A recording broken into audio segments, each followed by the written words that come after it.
What's going on, party people and patriots? I am a little early tonight. Normally, I've been getting on at 10. So I thought if I shot for 8 o'clock, I would end up at 9 o'clock, which puts me coming on, I guess, technically at the right time. But no, I tried to start at 8:30, but as usual, because I live in a Hispanic household, we're Caribbean and we never do anything or, on CP time all the time. No, we just had like dog issues all day. So we had to bathe up the dogs because one of them got diarrhea. And so that's why I am, I'm just never able to come whenever I say I'm going to. It's really annoying. Anyway, tonight, this is normally the subscriber only episode, but I did not feel like getting in lingerie and doing all that shit. My mood is just not in it. But nonetheless, since I did prepare the material for you and it is, it was done. It was ready to go yesterday, but I just wasn't feeling good. I got it done, so I'm bringing you a show, and this one's going to be not just for subscribers. I'm going to allow this one to be public, and, the public will get a taste on how deep we dive on Sundays. But welcome to Thirst Trap News, the Nightcap edition, the Islamic Caliphates. Not the Islamic Caliphates, the Ottoman Empire. I'm not your gossip girl, I'm the headline. Truth with a curve, baby, redefine. Welcome to the thirst trap. All the truth looks good in a tight wrap. We talk love, power, soul, and sin. Turn the world on, let the light in. Yeah, the thirst trap news. You'll drink it up, it's the real you. First world news, where every headline's a revelation.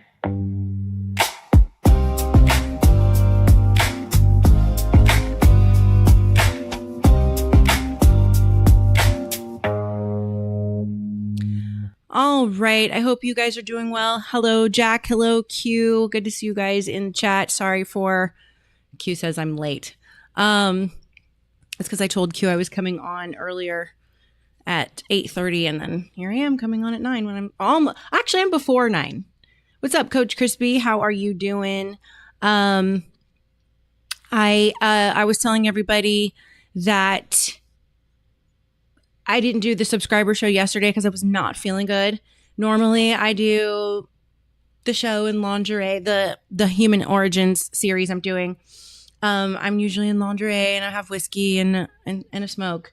But I wasn't feeling good yesterday and so today. I don't know how many of you guys know this, but I have something called fibromyalgia, and sometimes it just knocks me out like I got, KO'd in the ring or something. But today's okay. But since I'm not all in lingerie, it is a open to the public show. So I hope you guys are ready to dive deep because we are going to learn. And fun, we get to talk about Vlad the Impaler. Ooh, that's one of my favorite stories ever. If you've seen Castlevania on Netflix, stellar story. It's so good. It's you just got to watch it. Can't spoil it. But we're going to get right into it. I have the chat open so I can see you guys. If you have any questions or anything for me, just type it in the chat. Bring the energy like you guys always do.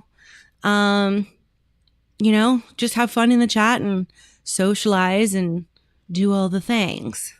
So thank you for the Rumble rant. Coach Crispy says, thank you for everything you do. I've missed you and your show. I have been off the World Wide Web for a while and have been working a lot. I get it. We have shit to do. That's the bottom line. Ancestors of the royal family. Anyway, what's up? Let's see. Sporgenze. Oh, how do you say that? Sporgenzagini.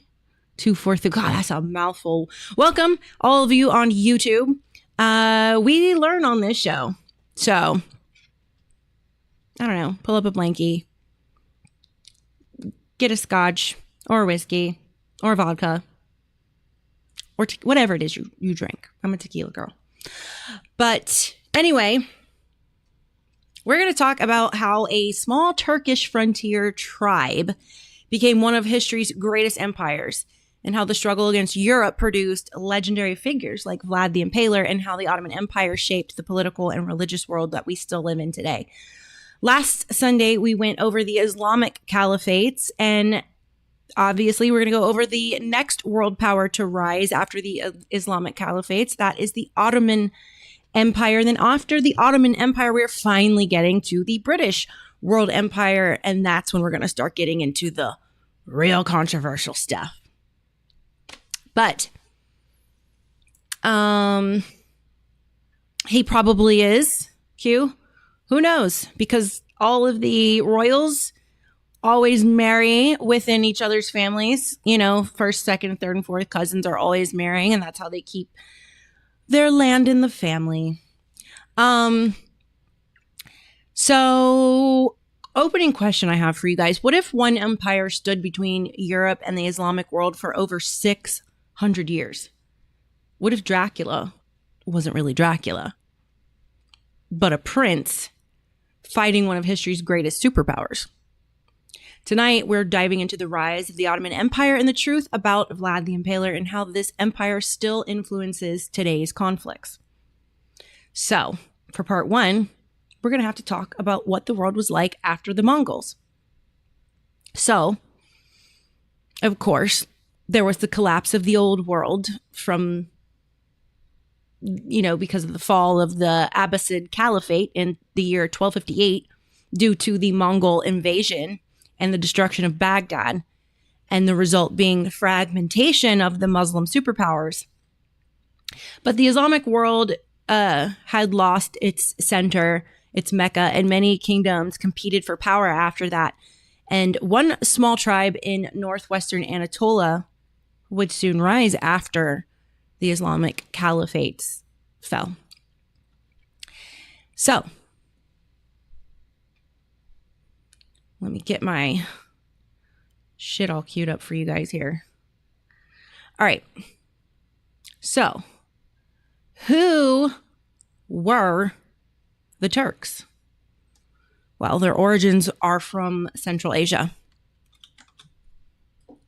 What does the average Turkish face reveal about its ancestry? We've compared faces from across Turkey, and the east-west divide is striking. In eastern Turkey, ancient Iranian Neolithic ancestry runs deep. These ancient people contributed broad cheekbones, fuller faces, and aquiline noses. But in western Turkey, features trace back to Indo-European Hittites and Greek settlers, leaving a Mediterranean imprint: longer, narrower faces, fairer skin, and straighter nasal bridges. Today, Western Turks cluster genetically with Greeks and other Balkan peoples, with around 30% of people having light-colored eyes.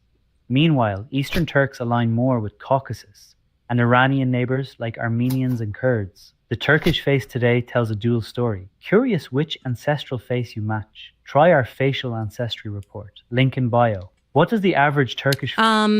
So the Turks were a nomadic horse culture, a lot like the Dothraki in Game of Thrones. I think a lot of their... the style of the Dothraki kind of was bit off of this a little bit. They had steppe warfare. They had tribal confederations, and they converted to Islam, and they were made up of the Seljuk Turks. So let's get into that a little bit. All right, guys, I guess I got to be a little educational sometimes. Okay, so we've posted up maps about the Turkic peoples throughout Asia. However, where exactly did they originate from? Well, it's a little complicated, but many geneticists, archaeologists, and ethnolinguists point to some region in eastern Mongolia just south of Lake Baikal in Russia as the general Proto-Turkic origin point. Here's the map. Make of it what you will. Then they migrated west and north. All right, guys, I guess I got to be a little educational. Proto-Turks came from somewhere in the Siberian steppes and the Altai Mountains. The first Turkic state was probably the Sunnu Empire, established in 209 BC, which terrorized ancient China, who even built the Great Wall to defend themselves. When the Sunnu Empire fell, these tribes migrated west, very far west, until they reached the Roman Empire, where they became known as the Huns. So they got to terrorize another great ancient empire on the opposite end of the continent. The next big page in the history of the Turks starts with the Göktürk Khaganate in the 5th century, which marked the start of the spread of the most of the modern Turkic languages. Proto-Turks came from somewhere in the Siberian steppes and the Altai Mountains. The first Turkic state was probably... Oghuz Khan was a legendary Khan of the Turkic people and an ancestor of the Oghuz Turks.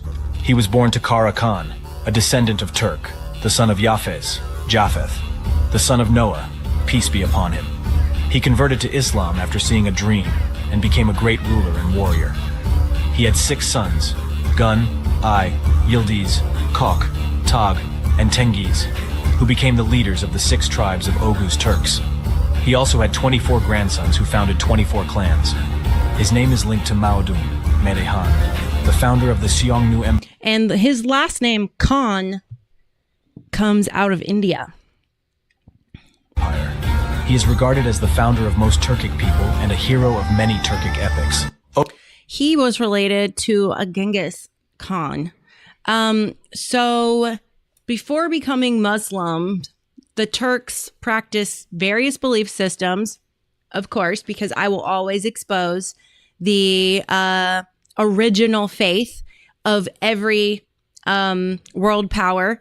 And you'll as you've been seeing through this series, every single one of the world powers' old religion before they converted to Islam, Judaism, or Christianity was nature worship. So let's look at Tengrism.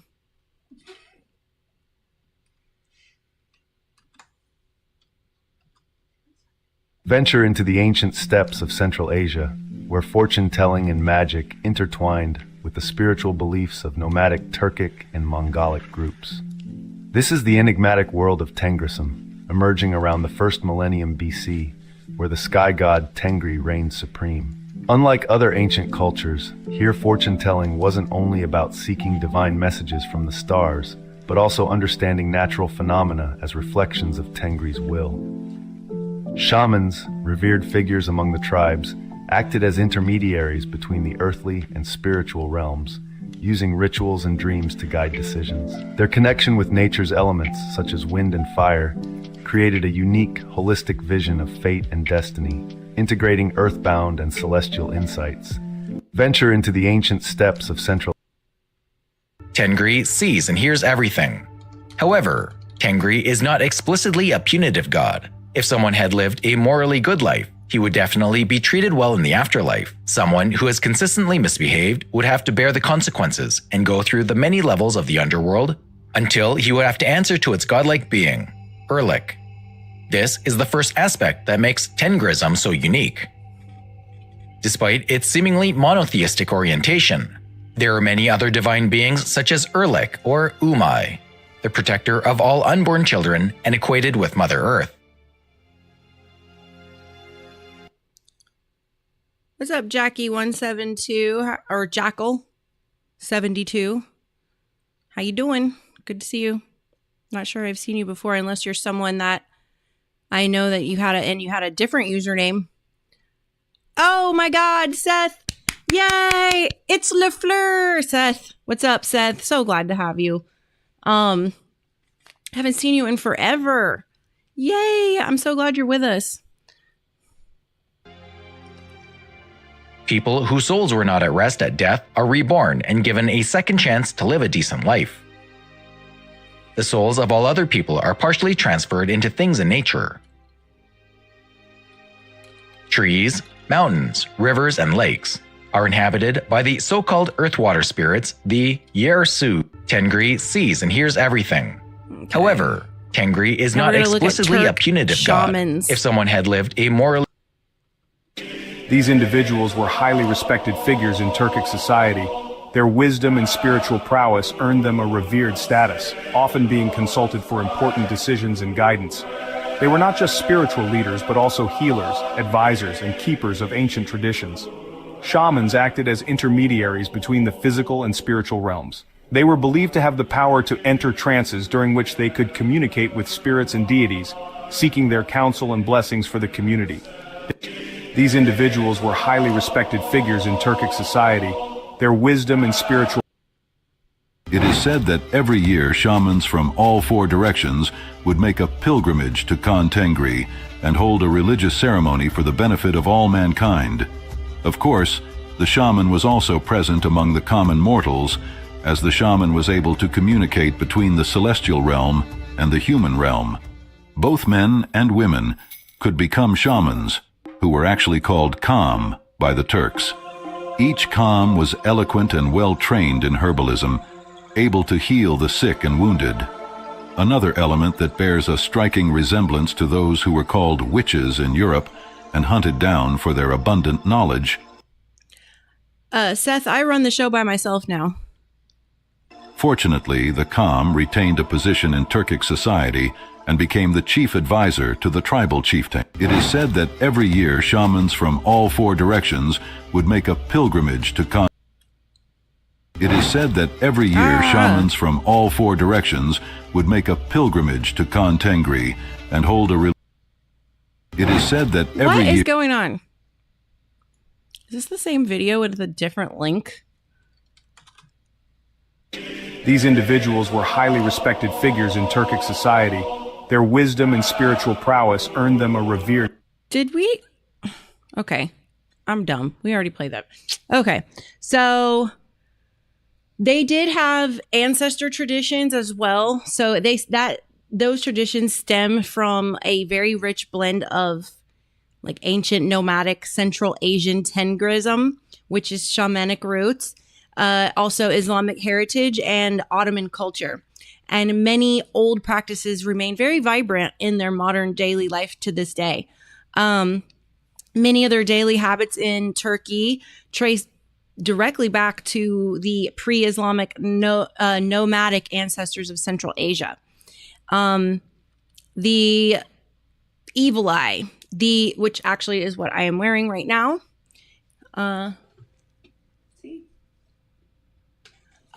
Y'all notice I wear this a lot. It brings me a lot of protection. I have kind of always had them. And they work. But the ubiquitous blue glass eye charms that are designed, they are designed to absorb and deflect envious or negative energy. And I usually hang one over my bedroom door and over my front door. And this custom originates from ancient Tengrist beliefs regarding the spiritual power of looking and seeing, look and sight. So, lead pouring, that's another thing they do. It's an ancient shamanic healing ritual where molten lead is dropped into cold water over a person's head. The resulting shapes are used to diagnose and dispel bad luck, illness, or the evil eye.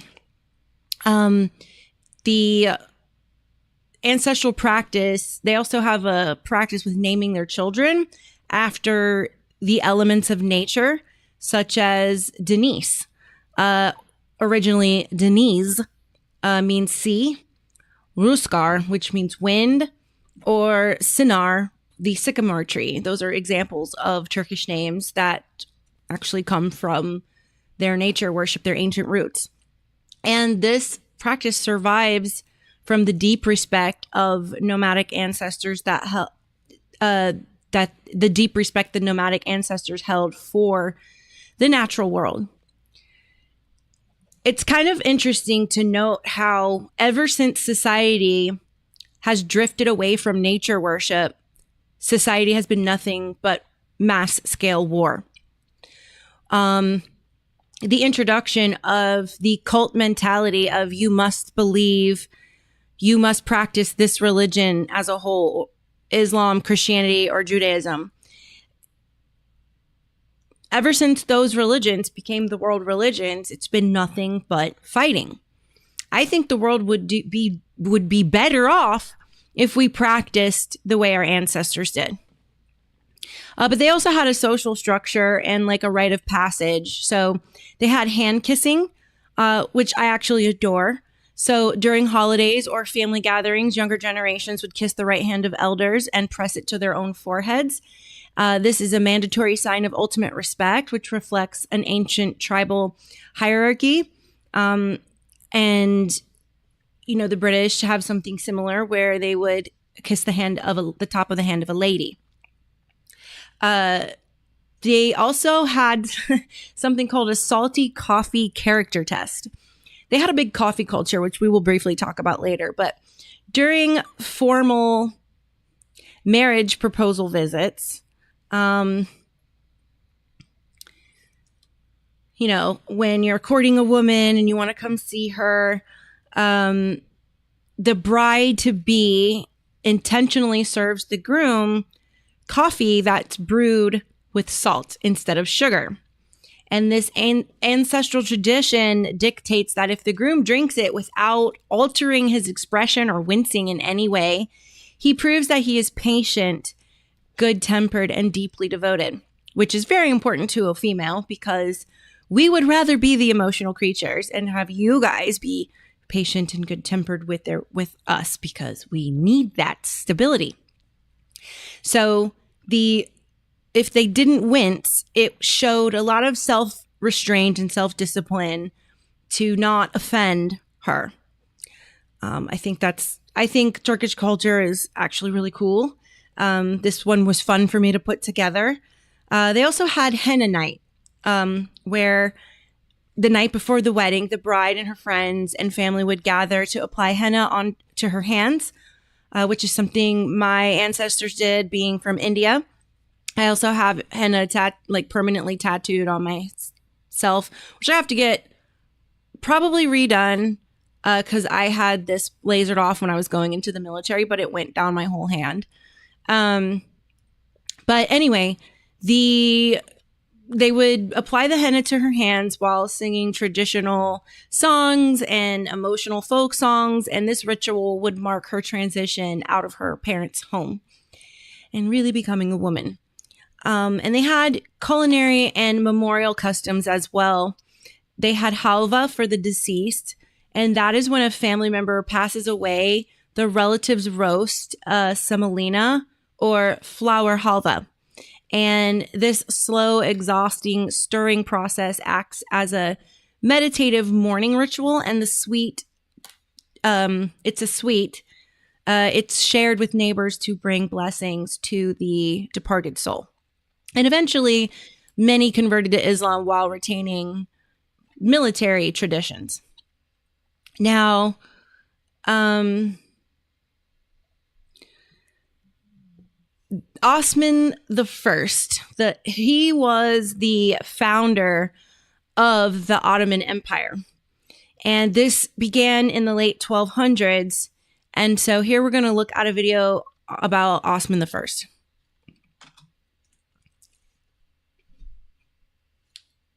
If my internet will do its thing.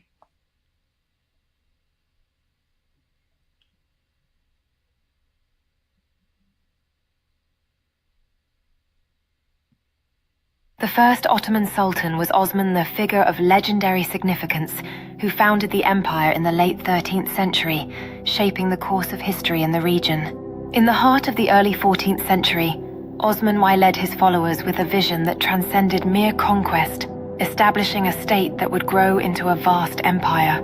As conflicts arose, Osman I's tactical prowess and charisma inspired loyalty among his troops, turning him into a legendary warrior admired by many.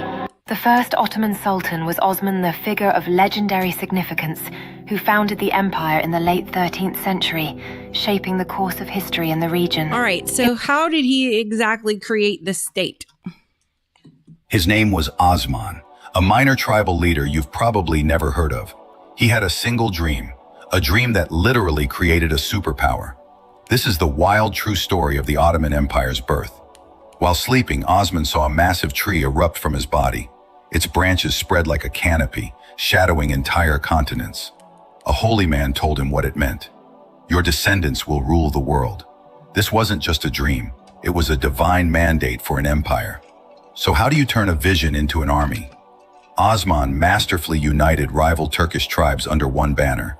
He wasn't just a warrior, he was a genius politician. He married a powerful sheikh's daughter, merging military might with spiritual authority overnight. His Ghazi warriors, fueled by faith and ambition, began carving out a kingdom Seth, message me on Instagram and I will tell you. from the crumbling Byzantine Empire. They weren't just raiders, they were state builders. Victory by victory, Osman's tiny territory exploded across the map of Anatolia.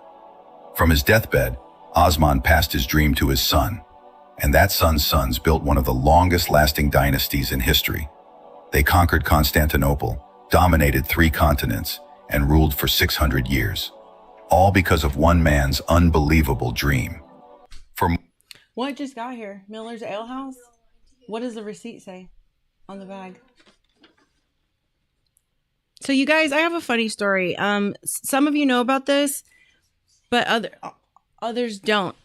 I did a prosperity spell and we've been getting free food from DoorDash for like 2 years. And DoorDash doesn't know why it's happening and they don't care. And literally we will say we're hungry and food will come. Or I'll say like, oh, I'm craving tacos, and like 17 tacos will show up. Like, it's the craziest thing. Okay, you're letting it spill. Okay. I'm going to probably have to eat dinner while I'm doing this show at some point. I don't know what it is. You have to tell me what it is. I can't see.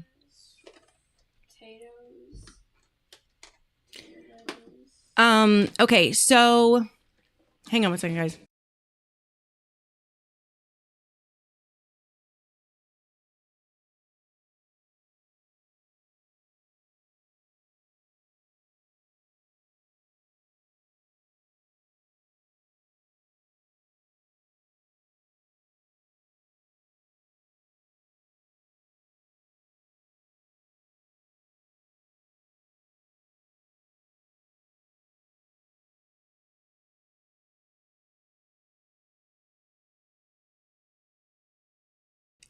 Just a couple more moments, friends.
All right, so I am back. All right, so getting into this, how he created the empire. The early Ottomans lived on the frontier that was between the declining Byzantine Empire and the Turkish Muslim states of Anatolia. So life on this border was very dangerous, and as a result, many men became skilled horsemen and fighters. And these frontier warriors were accustomed to raiding, defending settlements, and seizing opportunities as the Byzantine control weakened. Their military experience helped transform a small principality into an expanding state. Now, you have the Ghazi ideology. A Ghazi was traditionally understood as a warrior fighting to defend or expand Muslim-ruled territory. In the Ottoman frontier context, the idea of being a Ghazi combined religious devotion with military service and the promise of honor, prestige, and of course, material rewards such as land, wealth, and ladies. Now, historians will debate about how central this ideology was to the Ottomans' early success, but it clearly became an important part of how later Ottoman rulers explained and legitimized their expansion. So when Osman I and his successors began expanding in the late 13th century and early 14th centuries, the Byzantine Empire was actually weakened by the internal conflict and the economic decline, also the pressure from multiple enemies. And rather than launching one massive conquest, the Ottomans gradually captured towns, forts, and various strategic routes in northwestern Anatolia. And each victory brought more land, tax revenue, soldiers, and of course prestige. Who wouldn't want that?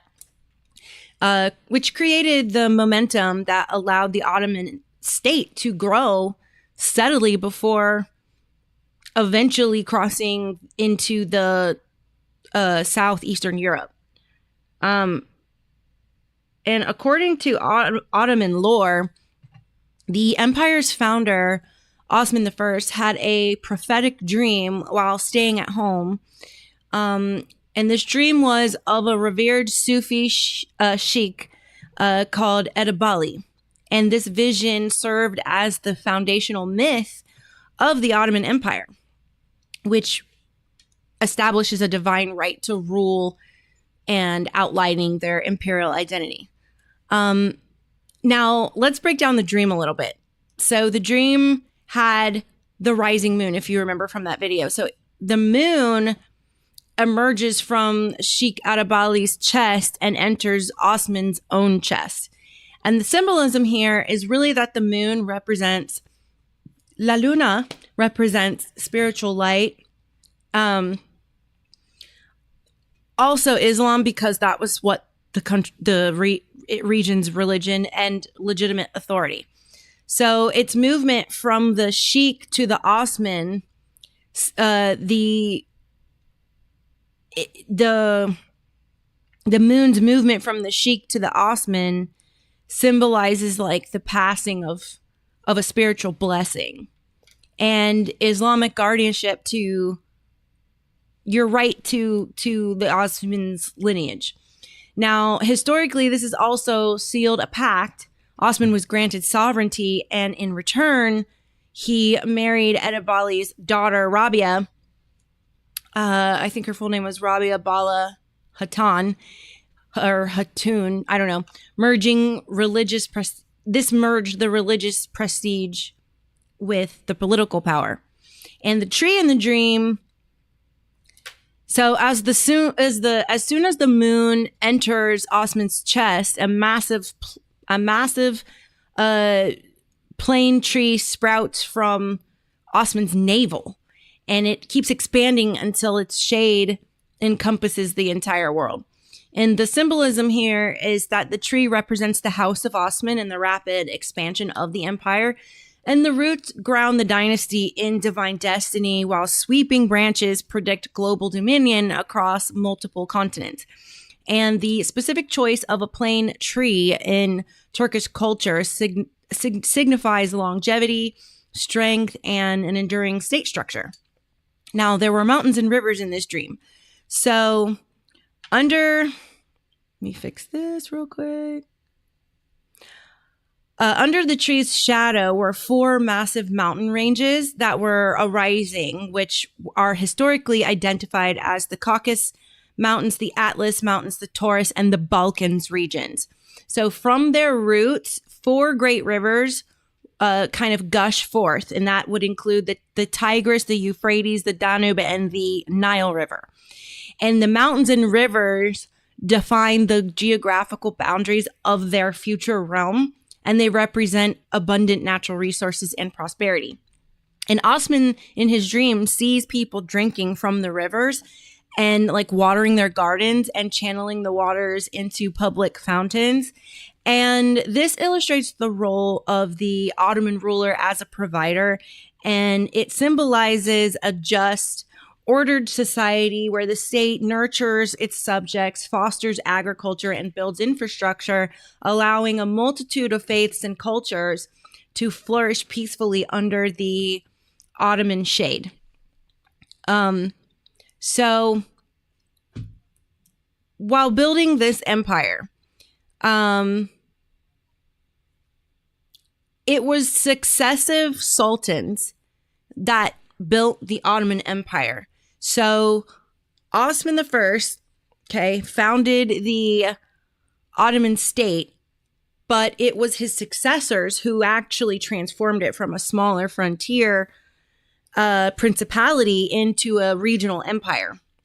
And each ruler inherited, kind of a growing state and introduced innovations that made further expansion possible. Rather than just simply conquering land, they built institutions, administration, taxation, and military organization that gave the Ottoman state lasting strength, really. So let's look at Orhan Ghazi.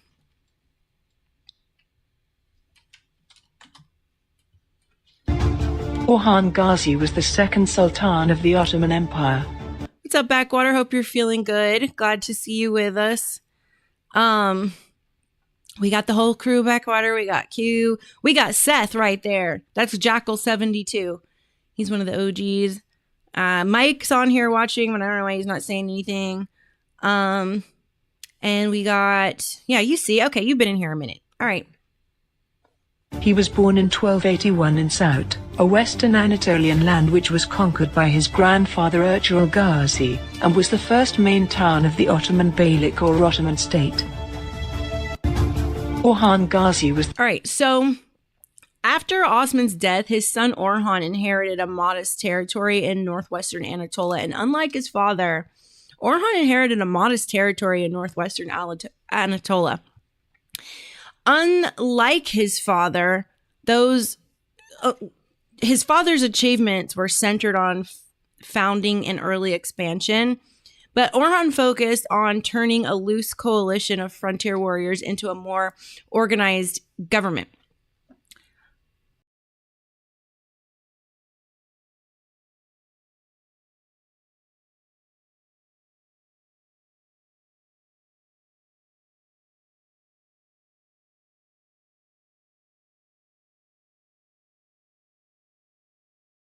Hang on one second. I need to grab something. I'm really hungry. My stomach is like angry, kind of hungry. Hopefully you guys do not mind me eating in between. A little mukbang, the occasional mukbang on Thirst Trap News. Hold on one second, friends.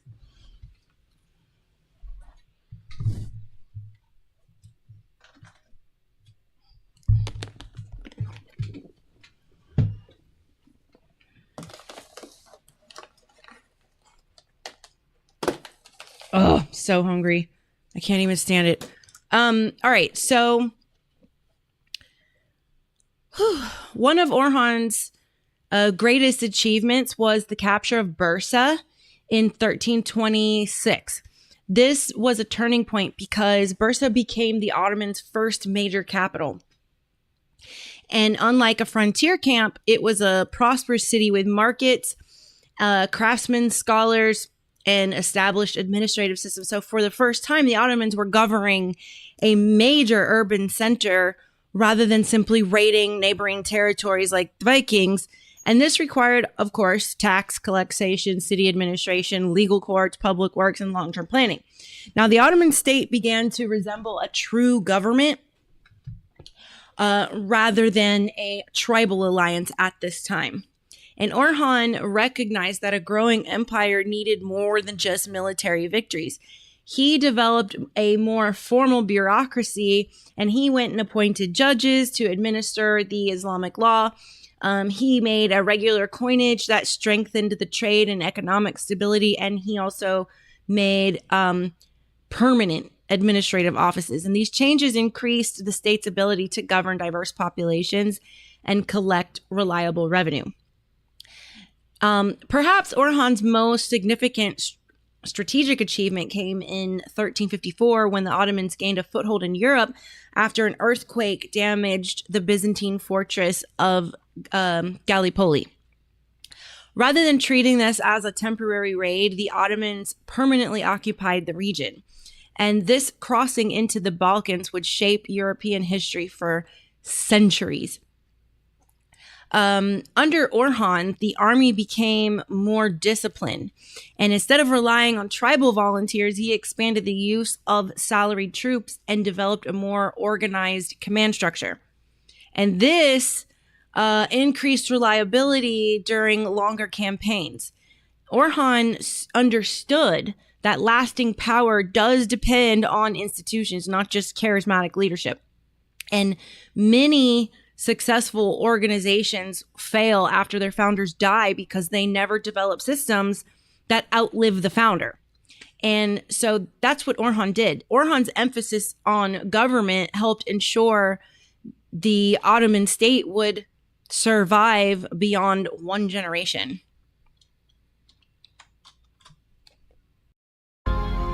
This title marked a significant shift in the political landscape of the empire, as it symbolized a more centralized authority and the consolidation of power. Under Murad Burn's leadership, the Ottomans expanded their... This title marked a significant shift in... Let me get this next video up.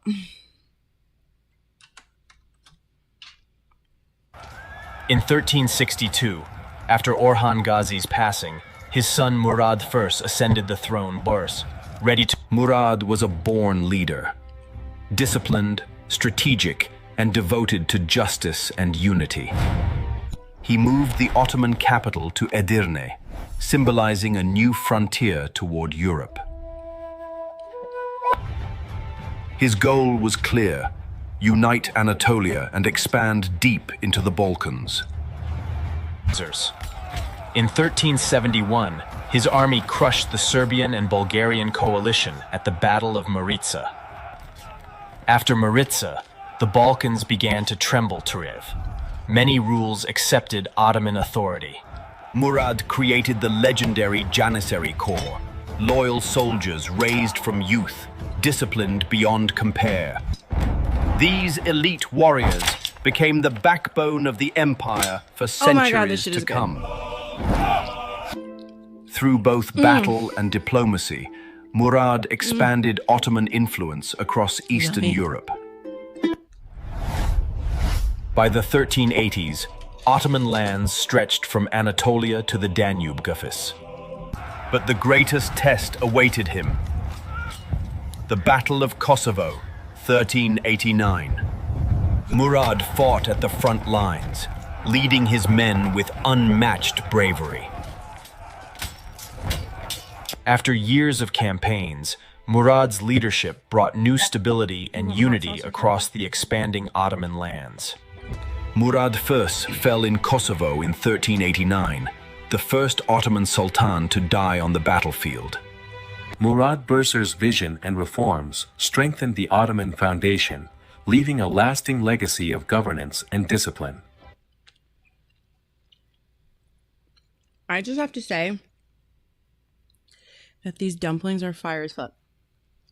Mm. Mm-mm-mm. Mm-mm-mm.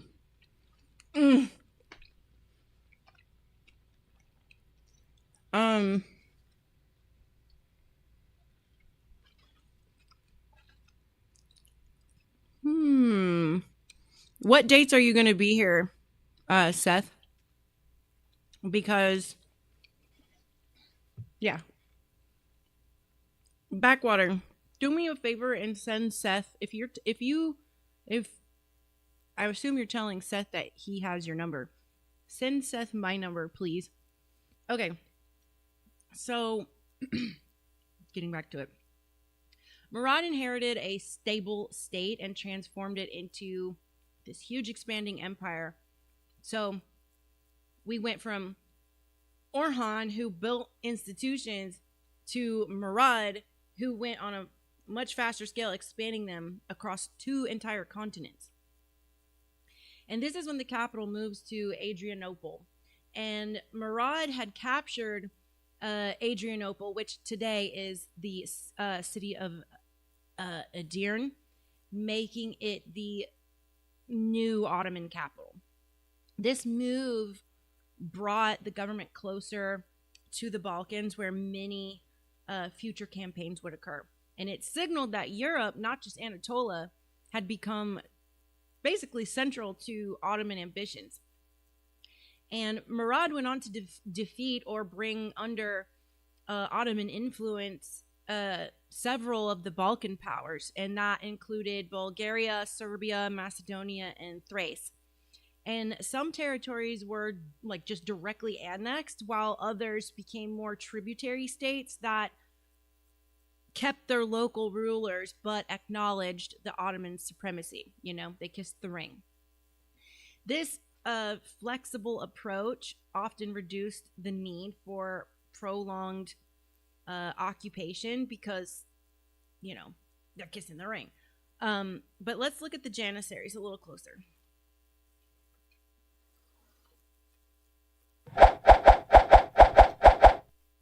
Do you know the Ottomans had one of the most feared military forces in history? The Janissaries weren't just soldiers. They were elite warriors trained from childhood to serve the Sultan. Clad in distinct uniforms and wielding muskets, they moved in perfect formation and rarely broke ranks. For over 400 years, their discipline and loyalty held the empire together, winning wars and crushing rebellions across 3 continents. Swish, swish, swish.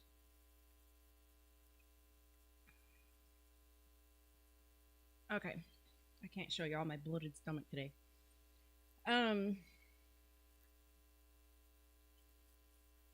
One of Murad's most significant legacies was this, expanding the Janissary Corps, which made them they became this elite standing infantry force. And many of the Janissaries came through the Devshirme. That's a certain system under which Christian boys from parts of the Balkans were recruited and converted to Islam, educated and trained for military or administrative service. Modern historians, you'll find that they'll debate how uniformly this system operated in its earliest decades, or at least I found that to be true when doing research for this episode. But it became a defining institution of the Ottoman Empire. And unlike feudal soldiers, loyal to the local nobles, Janissaries kind of owed their loyalty directly to the Sultan. So it's kind of like the U.S. military versus the state National Guard. The National Guard serves the governor or the lord, and the federal military serves the president. So the Janissaries were basically like the federal military. But this is what gave Murad a powerful, centralized military. And then the Battle of Kosovo happened in the year 1389.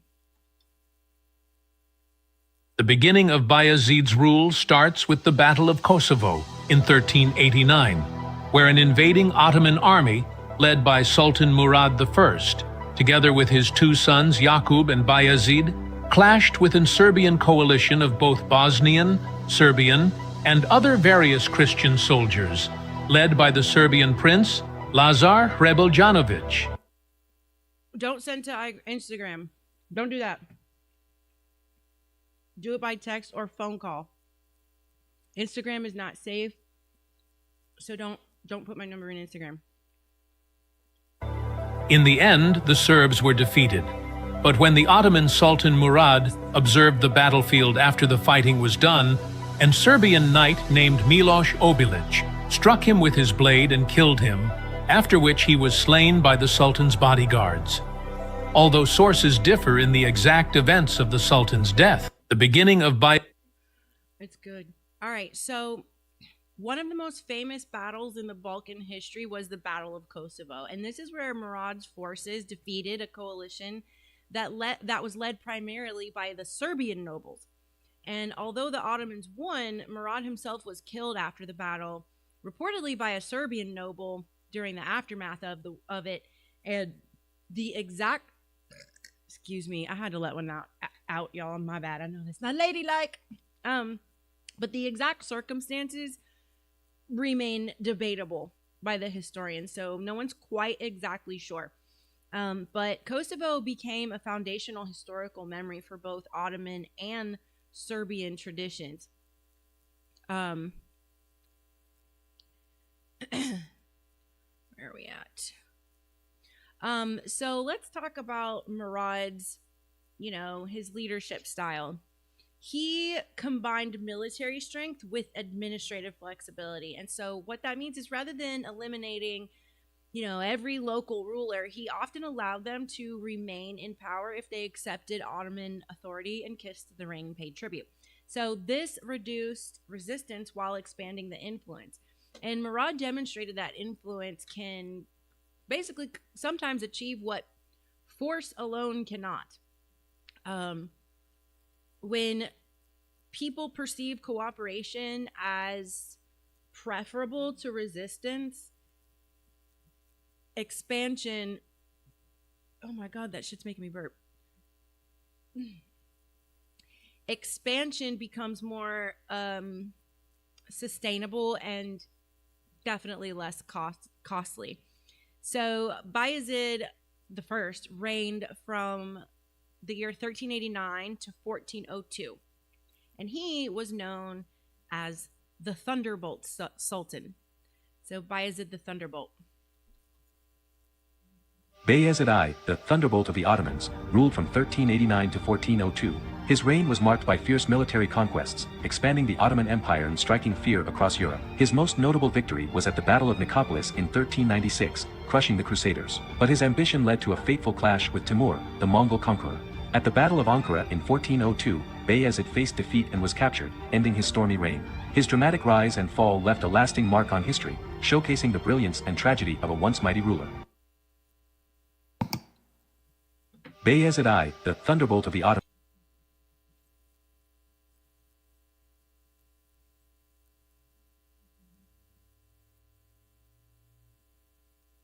I don't know what's up with my internet is not running good today.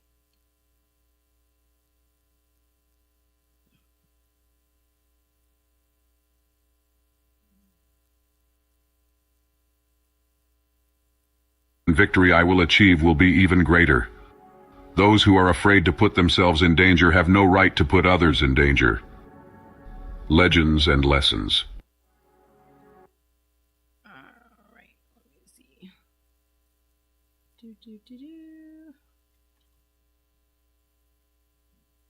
OMG, my internet. The one who fears defeat will always be defeated. Okay.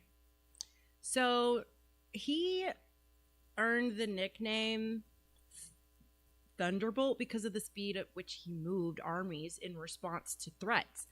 And his campaigns were marked by rapid mobilization and very decisive action. Bayezid expanded the Ottoman authority throughout the Balkans while consolidating control over much of Western Anatolia, and he reduced the independence of many of the local Turkish principalities, increasing central control over the empire. So let's look at the siege of Constantinople.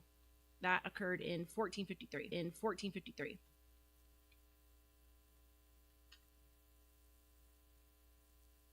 Walls of Constantinople were thought to be unbreakable, but the Ottoman Empire brought something new, the basilica. It took 60 oxen and 200 men to move, and could fire stone balls weighing over 500 kilograms. The thunder of its cannons shattered walls that had stood for 1,000 years. In just 53 days, it broke the spine of the last Roman city. Walls of Constantinople were thought to be unbreakable, but the Ottoman Empire...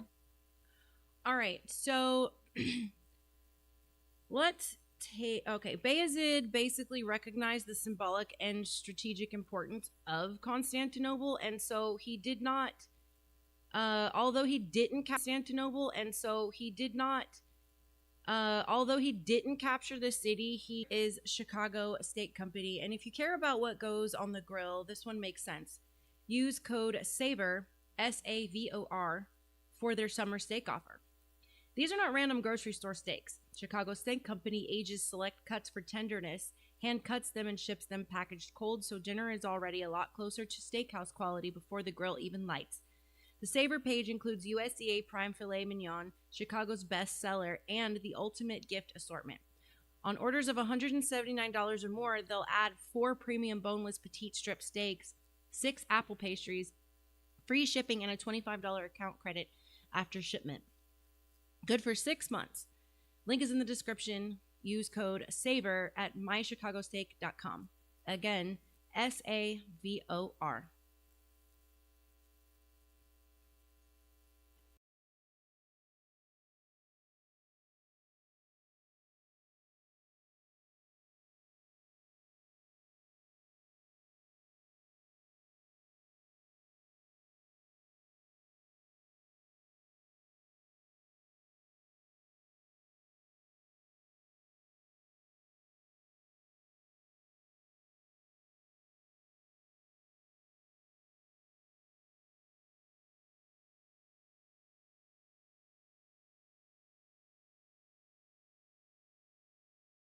No, JC, we're just on a break. Hang tight. Good to see you.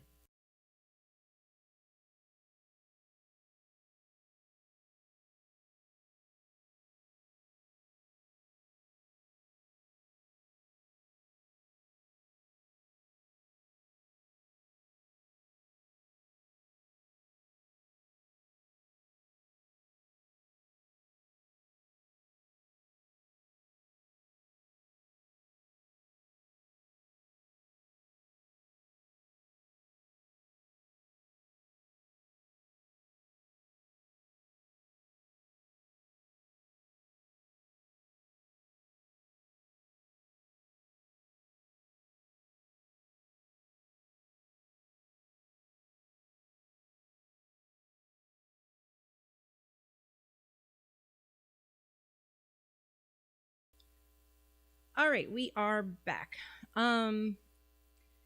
So now we get into Constantinople a little bit more. A lot of people know about the siege of Constantinople, but it's not something we talk about super often. So I'm sure I'll have facts in here that you'll find interesting. So this was one of the most significant events in world history. Why, you ask? So the siege of Constantinople was not just the fall of a city. It really actually marked the end of one era and the beginning of another, because historians consider May 29th, 1453, one of the defining turning points in world history because it transformed politics. It also transformed religion, trade, warfare, and culture across Europe, the Middle East, and even beyond that. In fact, it ended the Roman Empire. One of the most overlooked facts is that the Roman Empire did not truly just disappear in AD 476.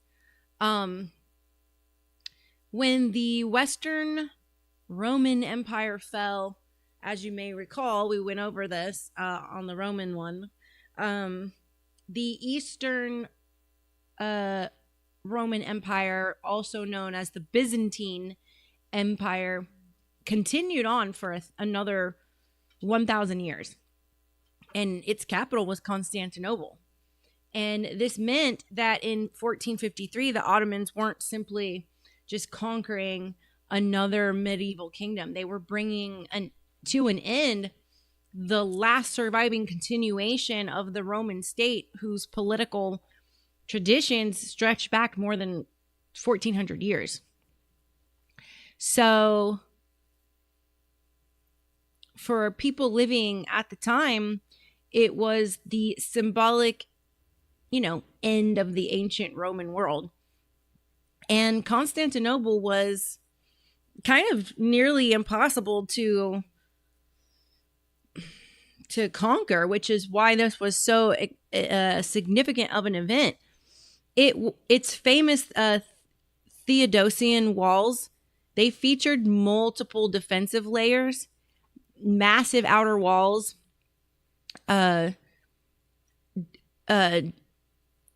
deep defensive like trenches and ditches, towering inner walls, and dozens of fortified towers. What does it take to make a city truly unconquerable? In the early 400s, Constantinople faced constant threats from powerful enemies. Oh, look at this, y'all. When I went on break, I unplugged my ears. I'm a ding dong. Ring ding dong. Ring ding ding ding dong. Enemies, eager to seize its wealth and strategic position. To protect the jewel of the Eastern Roman Empire, Emperor Theodosius II ordered the construction of a massive defensive system, the Theodosian Walls.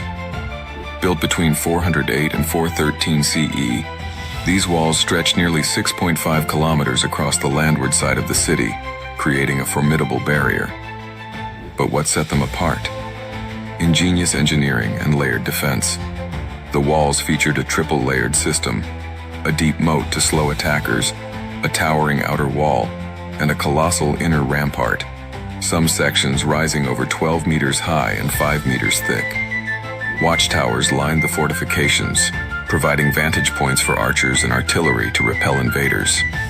Time and again, these walls withstood relentless sieges, from Attila the Hun's devastating campaigns to Arab armies and even crusaders. After earthquakes damaged parts of the walls, repairs were swiftly made, ensuring their resilience. For over 1,000 years, the Theodosian walls kept Constantinople safe, shaping the fate of empires and standing as a lasting testament to human ingenuity and determination. What does it take to make a city? All right, so the city also enjoyed remarkable natural defenses, as we saw. You had the Sea of Marmara to the south, the Golden Horn to the north, and the Bosporus Strait to the east. And together, these barriers meant that the attackers had to overcome both formidable fortifications and challenging geography. Ugh. Y'all, I am suffering right now. My stomach is like filling up with air. The city had survived repeated sieges by the Persians, by the Arabs, by the Bulgarians, the Rus, Vikings, and others. And many had believed it could never fall. So that's when we get to Mehmed II. In 1453, the greatest city of the medieval world stood defiant. Constantinople, jewel of Byzantium, cradle of Christianity, faced a man who would change history, Sultan Mehmed II, the Conqueror. At just 21, Mehmed assembled the might of the Ottoman Empire. Tens of thousands. I'm glad you love history, JC. Good to have you hanging. So I'm doing every Sunday. I didn't do it yesterday, so it's public today. But every Sunday I do a subscriber only edition called Nightcap Edition to Thirst Trap News, where we are covering on Nightcap. We are covering all of the world powers all the way up to modern day, so we can understand what is spiritually going on right now. But let's continue. Soldiers, elite janissaries, and the world's largest cannons converged on the city that had withstood centuries of siege. Mehmed's artillery shattered centuries-old walls. For the first time, the ancient Theodosian defenses trembled before the thunder of Ottoman cannons. But Mehmed's genius went beyond brute force. He defied nature itself, dragging his fleet over hills to outflank the city's mighty chains. The defenders were stunned, their last hope slipping away. On May 29, 1453, after weeks of relentless siege, Mehmed II's forces stormed Constantinople. The city fell.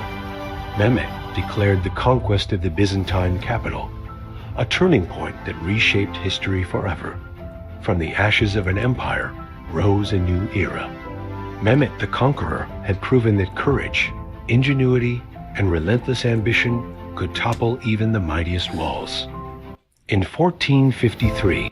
All right, so Mehmed changed warfare forever. The Ottoman Sultan Mehmed II, he invested heavily in large bombarded, like massive cannons, like artillery, heavy artillery, capable of damaging medieval walls that had resisted assault for centuries.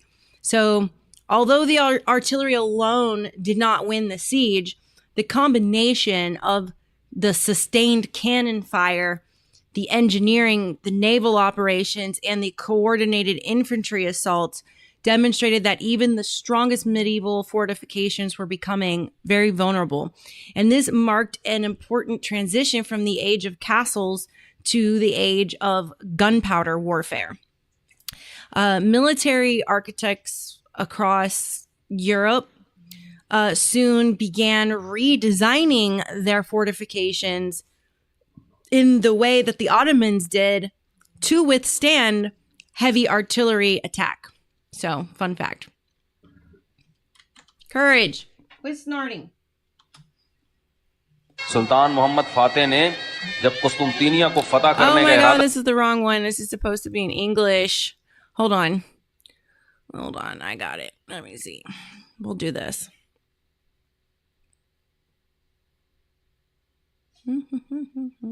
Actually, we'll just skip it. This brought obviously a shift to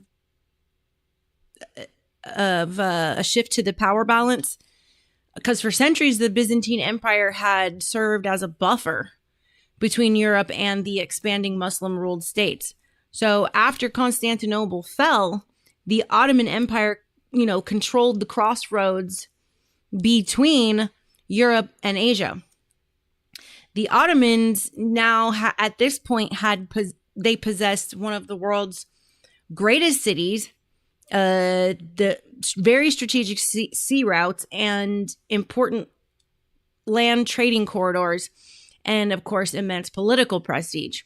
And their capital became one of the richest and most influential cities in the world. Europe now faced a powerful empire that was directly on its southern frontier at this point.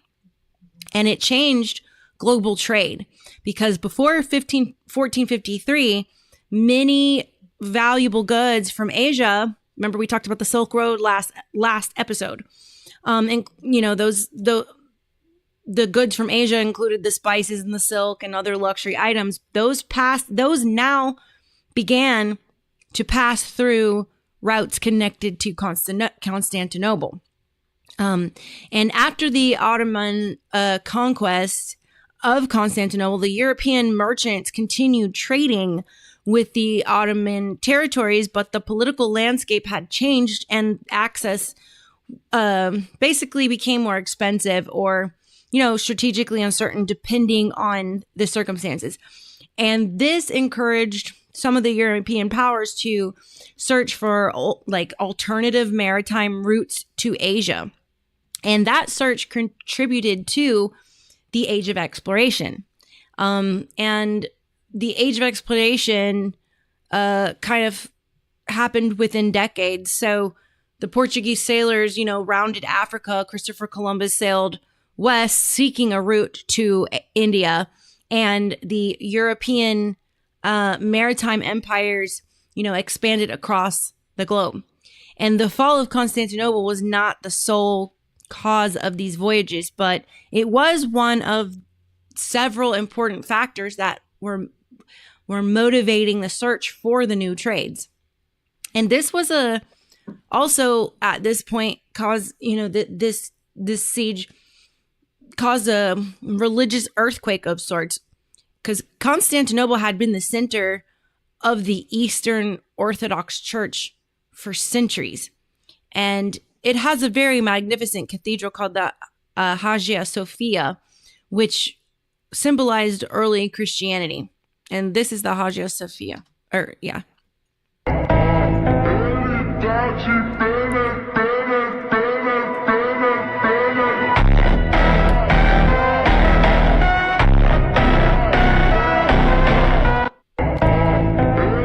It's really pretty, and you can look up other videos on the Hagia Sophia. It's really a beautiful work of art. I actually find most ancient and medieval holy buildings to have stellar architecture, and the detail and the beauty that they put in it really shows the sanctification of what they're doing and how serious they take it. But when the city fell, this beautiful temple that you see here, the Hagia Sophia, was converted into a mosque. So the Byzantine emperor was killed during that final defense, and many Christians viewed the event as a profound spiritual catastrophe because it was a Christian building prior. But for much of Christian Europe, the loss of Constantinople really, really hurt. And for the Muslims, it fulfilled a long-held aspiration, which celebrated as a majority victory for the Ottoman state. But this elevated the Ottoman Empire to becoming a global power, because before 1453, the Ottomans were already, an important regional power. So after capturing Constantinople, they became one of the dominant empires of the early modern world. And the city was then renamed to Istanbul over time and became the imperial capital, the center for the commercial hub, Islamic scholarship, and it was a crossroads of cultures, languages, and other religions. So from there, the empire expanded into Southern Europe, the Middle East, and also North Africa.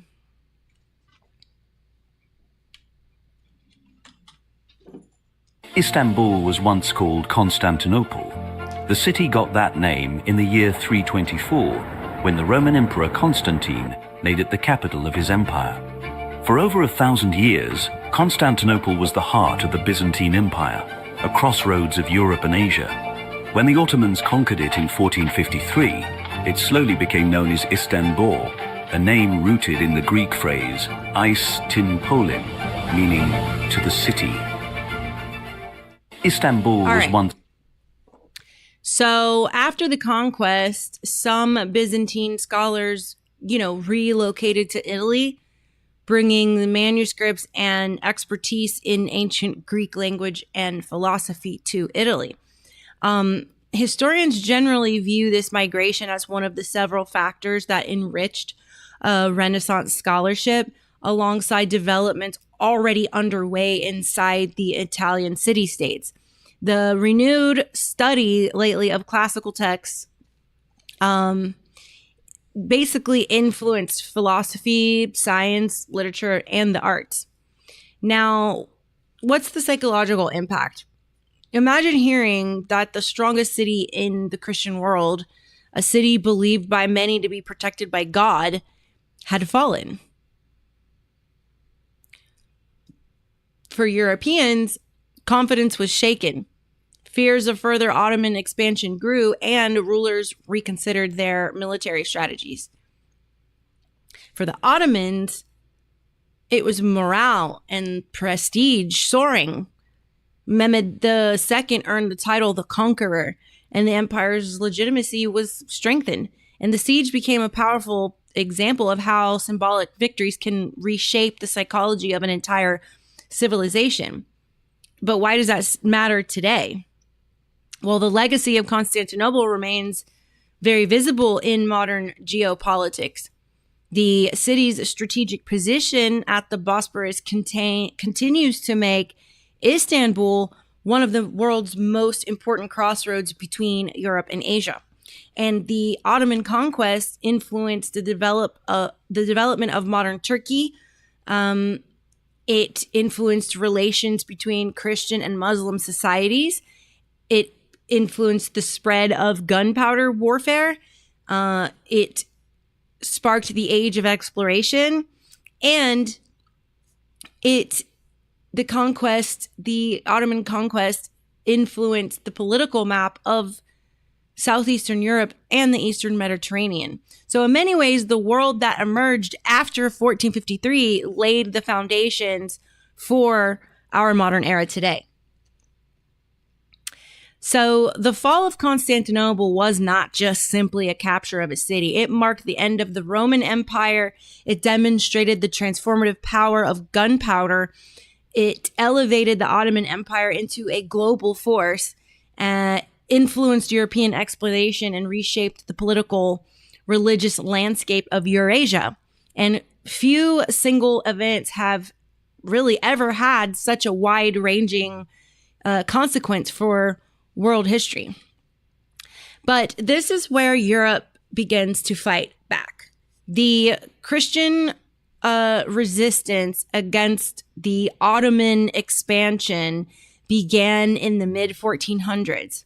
The Ottoman Empire had transformed from a frontier state into one of the most formidable military powers in the entire world. The capture of Constantinople in 1453 signaled that the Ottoman expansion was not slowing down, that it was only accelerating. And as Ottoman armies advanced deeper into the southeastern Europe area, the neighboring kingdoms faced a very difficult choice: resist, negotiate, or become a tributary state. And this period was not simply a religious conflict, it was also a struggle over sovereignty, trade, territory, and political survival. And different kingdoms responded in different ways depending on their resources, depending on their geography even, and of course their internal politics. Did the Ottomans rely on brute strength? While they were a force to be reckoned with, their battle strategies were often strange and clever. One famous tactic involved using the janissaries to trick enemies into underestimating them, only to surround them and strike. Another strategy was their siege warfare, where they built complex fortifications and tunnels under enemy walls. These were not just wars, they were planned with precision and deception. Want to know more? Follow us for more hidden history. Did the Ottomans rely on... All right, so I am totally just ouch right now. Oh, I hope I can get through this. So before discussing Europe's response to the Ottoman Empire, it's important to understand how the Ottomans expanded. So unlike some empires that rely solely on conquest, the Ottomans used several methods. Military conquest. If a city was resisted, they might besiege it and capture it. They used tributary relationships. So some rulers kept their thrones if they agreed to pay tribute and provide soldiers when requested and recognize the Ottoman authority. A lot like in Game of Thrones, what we saw demonstrated in that fantasy series. They used strategic marriages and diplomacy, much like what royals do, because political alliances often delayed or secured temporary peace. So they also used psychological warfare. This is seen today. The Ottomans cultivated a reputation for military success, and news of decisive victories sometimes persuaded the opponents to surrender without prolonged fighting. And this flexible strategy allowed the empire to expand very efficiently while reducing the cost of constant warfare. So in this resistance, Europe was divided. So it's a common misconception that Europe responded as a united civilization, when in reality, Europe was very politically fragmented and the kings were competing with each other. And the Pope would often call for crusades, but many rulers were very preoccupied with local rivalries, succession disputes, or financial constraints, like we talked about last time. That carried over. But some of these examples include, France and England emerging from the 100 Years' War. Let's look at that real quick. Just imagine two countries doing this for over 100 years, and no one could stop this war until she appeared. But her own story didn't end very well. 1337, the King of England wakes up and thinks, why not just become King of France too? No. And that's how the 100 Years' War began. French knights in shining armor heroically charge forward and quickly realize the English longbow is no joke. Yeah, boy. Decades of war pass, and France falls into chaos. The king is weak, half the nobility fighting each other. Looks like GG for France. But then she appears. A simple peasant girl from the village of Domremy, Joan of Arc. No noble blood, no army, just confidence and one bold claim. I was told from above that I must save France. Joan is given armor, a war horse, a banner, and suddenly she starts inspiring the army. Soldiers who were ready to run return to the fight. She helps lift the siege of Orléans, is wounded, but returns to the battlefield. She wins victory after victory in the Loire campaign and leads Charles VII to his coronation. Hope returns to France. We need to do something about this bloody girl. The English kidnap her and bring her before a church tribunal. Joan of Arc, you're accused of wearing men's clothes, hearing voices, dealing with dark forces, and not liking this video. Sentence, burn her. But hope did not burn with her. She was only 19, but she became a symbol of resistance that helped France reclaim its lands and win the 100 Years' War. So, Joan of Arc is part of the story in the Ottoman story. The Holy Roman Empire, consisting of numerous semi-independent states, was one of the results of this fragmented Europe. The Italian city-states were competing for wealth and influence as well, and the kingdoms in the Balkans were often pursuing their own survival strategies, and these divisions limited Europe's ability to coordinate a sustained response to the Ottoman expansion. Now, Hungary. Where does Hungary come into this? This is the Ottoman frontier.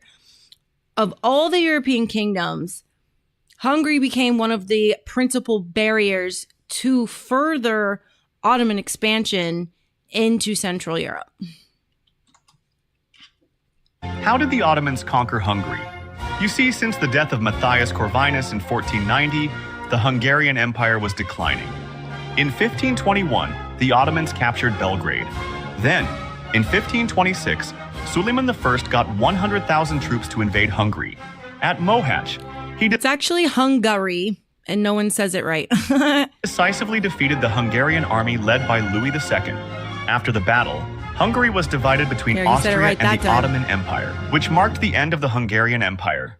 Smash that like and subscribe. All right, so why do they want Hungary? Well, Hungary had, see, I just did it too. Hungary had experienced cavalry, well-developed fortifications. They had considerable wealth and a strategic location, which gave them controlled access to the Danube Basin. On the political and economic front, the empire faced eternal strains, and the Grand Campaign promised wealth, unity, and renewed dominance.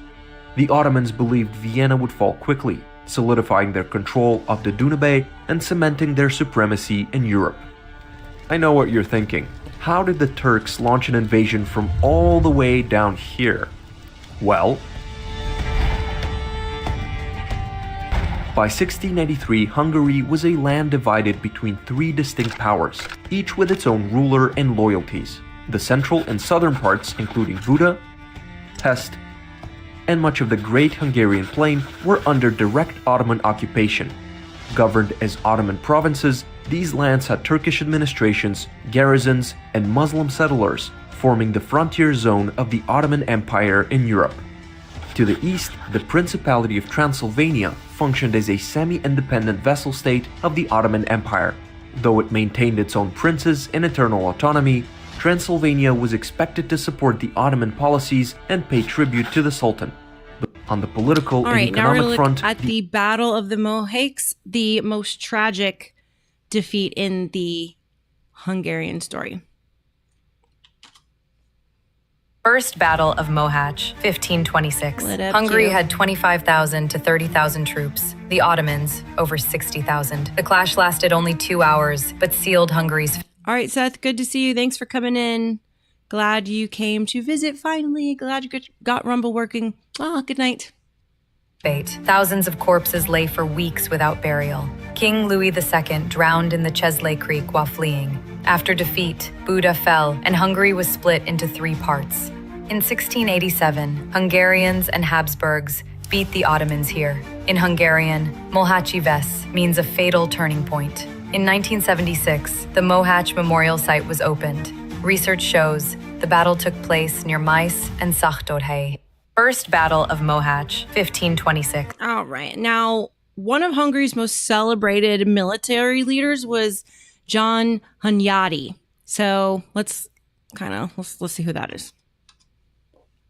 John Hunyadi, a bold warrior who would be a scourge to the Ottomans. So the Huns, this is the descendants of the Huns. So Hunyadi, the Khans, etc. There's certain names that you will start to recognize that became tribal names. For some 20 years. Eventually, Hunyadi would govern the whole of Hungary. To the Hungarians and the Serbs, Hunyadi was cherished as the valiant silver-armored commander who offered hope against the surname Hunyadi. So the Hun would be the Hungarian, the Huns, blah, blah, blah. And what a lot of people don't realize is this is the Orient. So everything from Eastern Europe all the way over to Japan is called the Orient. Asia clearly begins in India. Approaching Turkish menace. In defending the southern Hungarian frontier, he'd won numerous victories and inflicted huge casualties on the Ottomans. His goal was nothing short of the expulsion of the Sultan's power from Europe. John Hunyadi, a bold warrior who would be a... All right, so Hunyadi devoted much of his career to resisting the Ottoman expansion. And he organized defensive campaigns and won important victories, including the siege of Belgrade in 1456, where the Ottoman forces failed to capture one of Hungary's key fortresses. Imagine a world where the fate of Europe hangs by a thread. Meet John Hunyadi, a courageous Hungarian nobleman who became a beacon of hope. He was known for his strategic brilliance against the Ottomans. Did you know Hunyadi once defended Belgrade heroically, defeating a massive Ottoman army? His daring campaigns inspired generations to fight for freedom. Hunyadi's cunning tactics earned him a legendary status in European history. Even today, his legacy as a military genius lives on.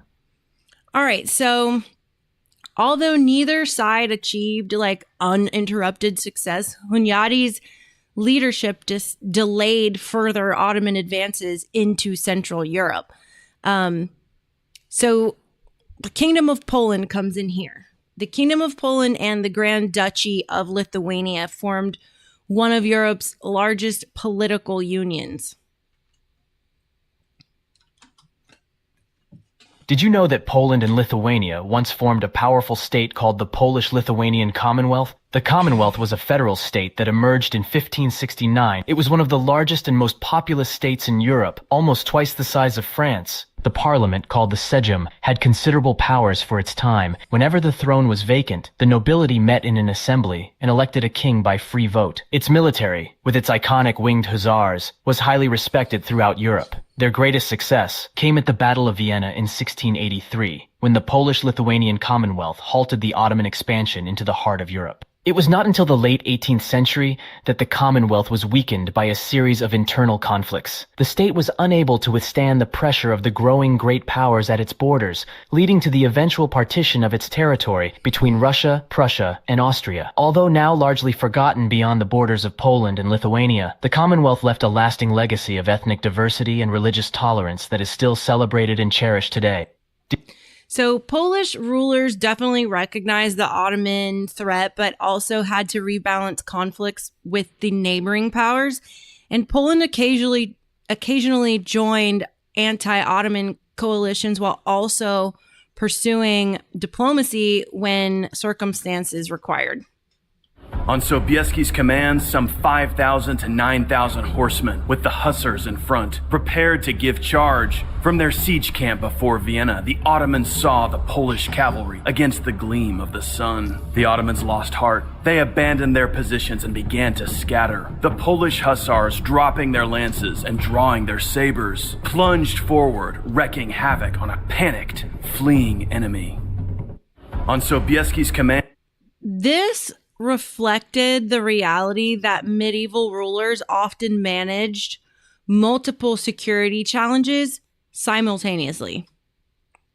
This is how Europe nearly fell in a single day, 1683. The Ottoman Empire surrounds Vienna with 120,000 elite troops. Vienna's defenders? Just 15,000 exhausted soldiers holding crumbling walls.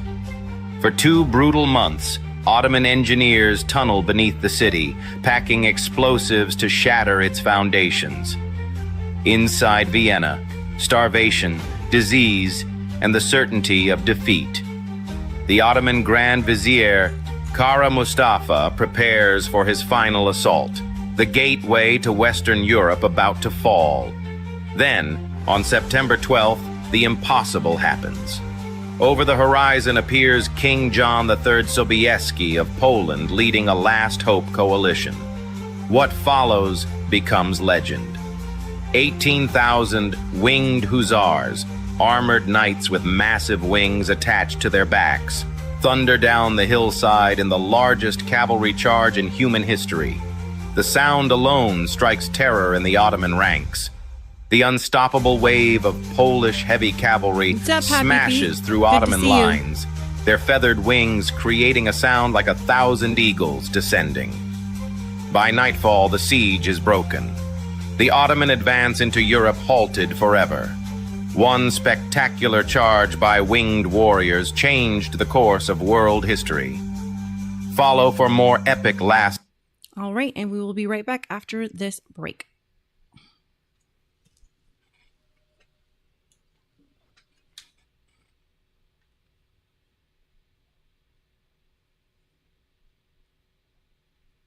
We hear a lot about crypto, but here's the part most people miss. Crypto was created so you could actually own and control your money. After the 2008 financial crisis, Bitcoin was designed as an alternative to banks. So instead of a bank holding your money, delaying transfers, or limiting access, you're in control. And if you've ever had to wait for a transfer to clear, you've felt that problem. Now, fast forward to today. Everyone's heard of crypto, but getting started still feels complicated. That's exactly why I use Rumble Wallet. It takes all that complexity and makes it simple. Choose what you want: Bitcoin, dollar-backed stable coins, or even digital gold backed by real gold. No complicated setup. It connects with MoonPay so you can use your credit card, debit card, or bank and be up and running in minutes. Once you're set up, you can even support your favorite Rumble creators like me directly. So do this now, scan the QR code or click the link in the description and download the Rumble wallet. From there, you can set up your wallet, tap buy, and you're in the game. In just a few minutes, you can go from hearing about crypto to actually owning some.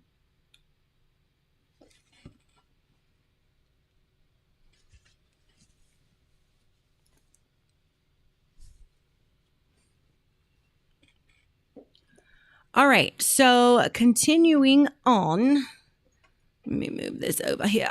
All right. We are going to talk about Serbia. I have to say, I love Serbia. I love Russia. I love all that propaganda about Russia is just that, propaganda. It is by no means communistic, and it's actually very safe and beautiful, and the people actually love Putin. But that's neither here nor there because we are talking about Serbia. It's a lot of really pretty Serbian women, guys. Just an FYI. Anyway, Serbia had been one of the strongest Balkan kingdoms. The greatest trauma came at the Battle of Kosovo in 1389.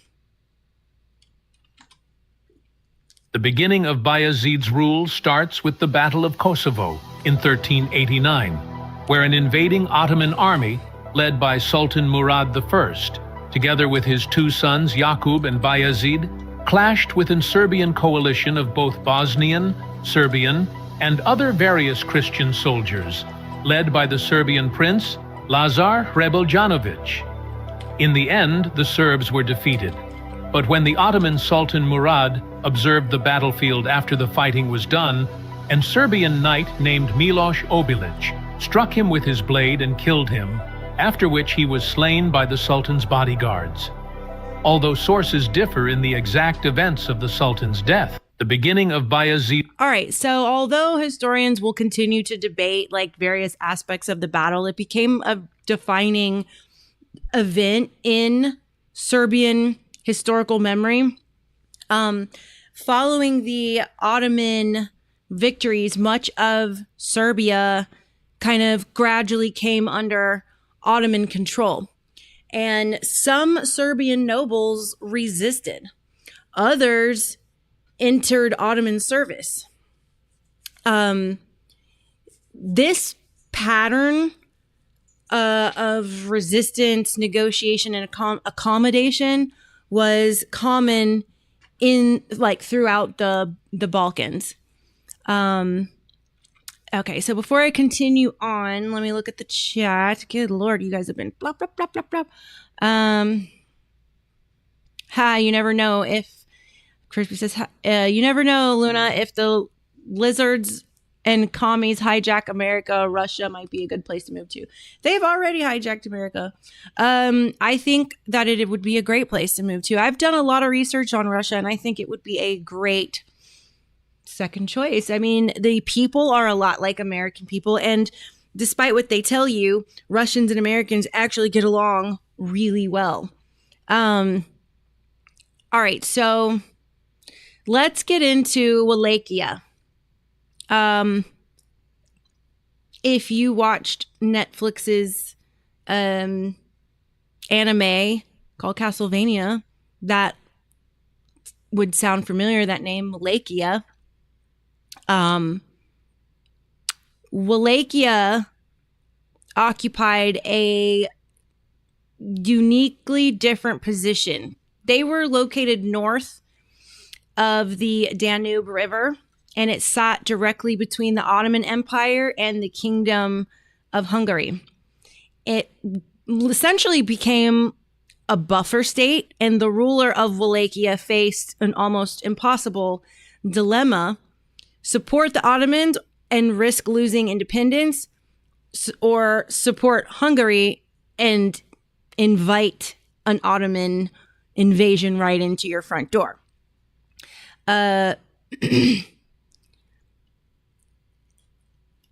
Attempt neutrality and risk pressure exists from both sides. So every decision really carried significant risks. Everyone knows Dracula, but did you know his own brother, Vlad the Impaler? Wait, this is at the wrong spot. Wait. Did you know about Wallachia's ruthless ruler? Vlad the Impaler, ruler of Wallachia in the 15th century, is often remembered as the inspiration for Dracula. But the real Vlad was... Russians love potatoes. ...far more terrifying than fiction. Known Hot for potato his is great on cold Russian day.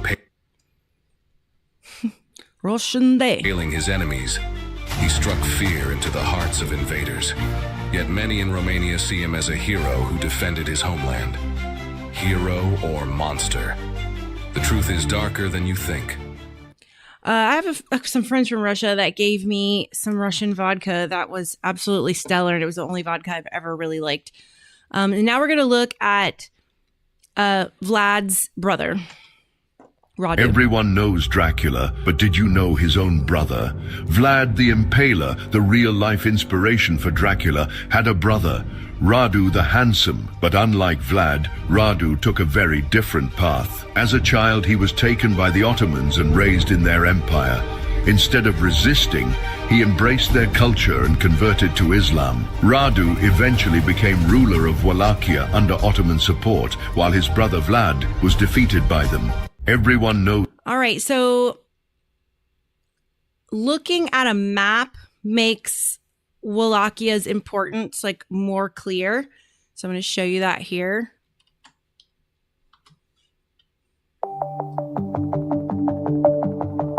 And this is the evolution of the Wallachian map.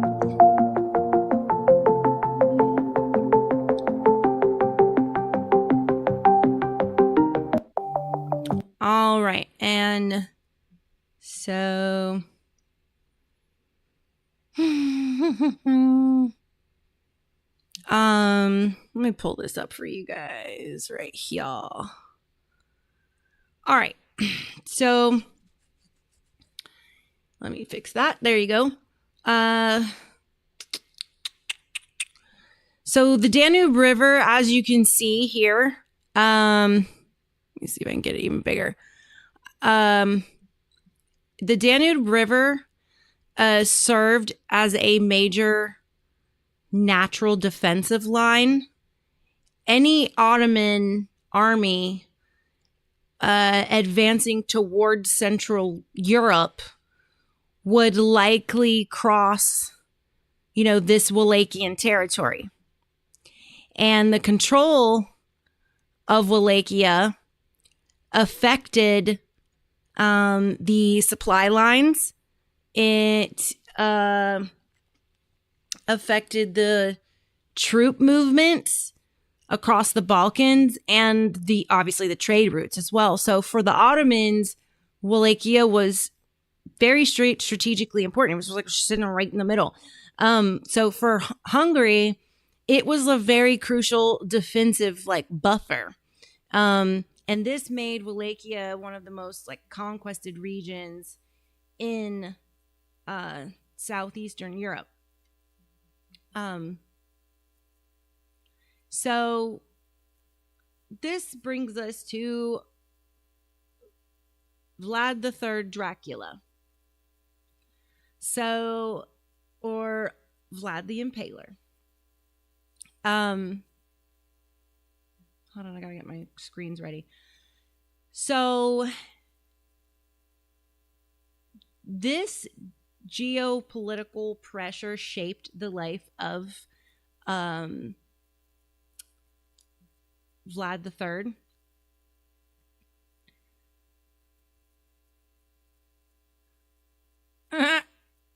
That's funny. Just looking at y'all talking about alcohol. I drink most of my drinks neat as well. If I'm gonna mix it with anything, it's gonna be very simple.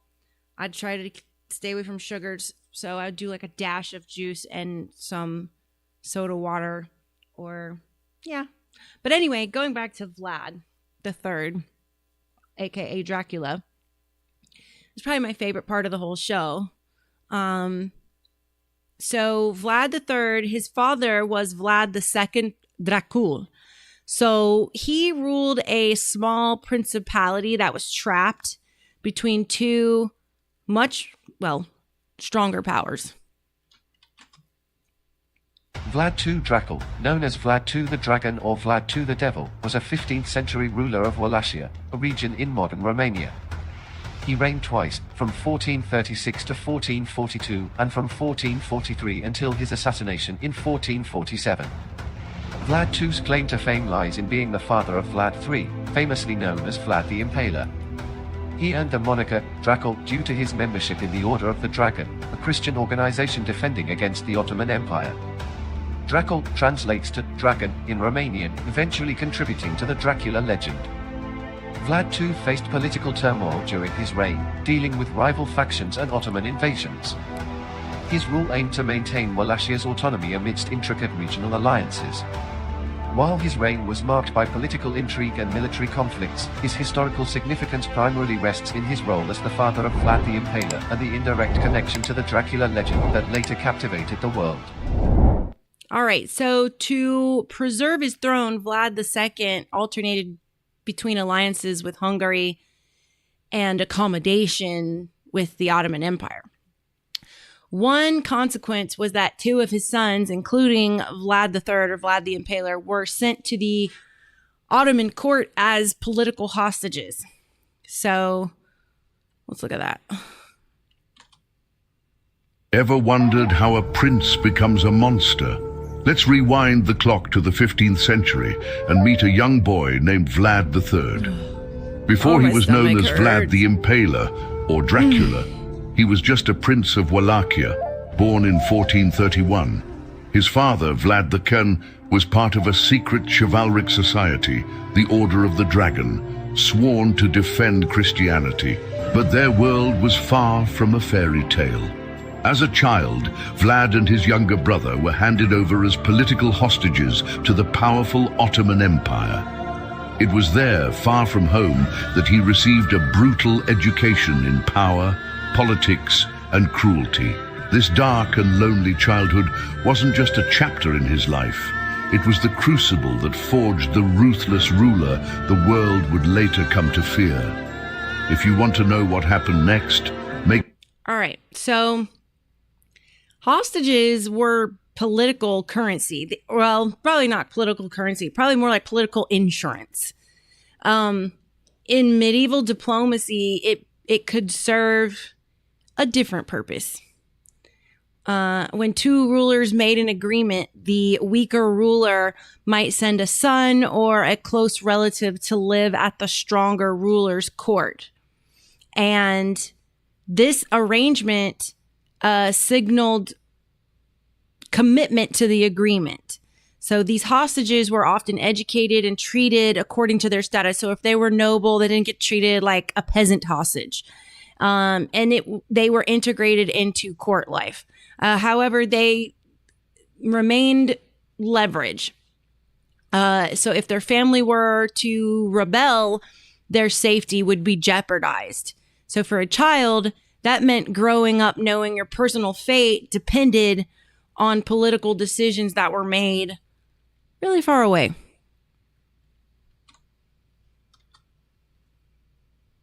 The door opens before you are ready. It always does.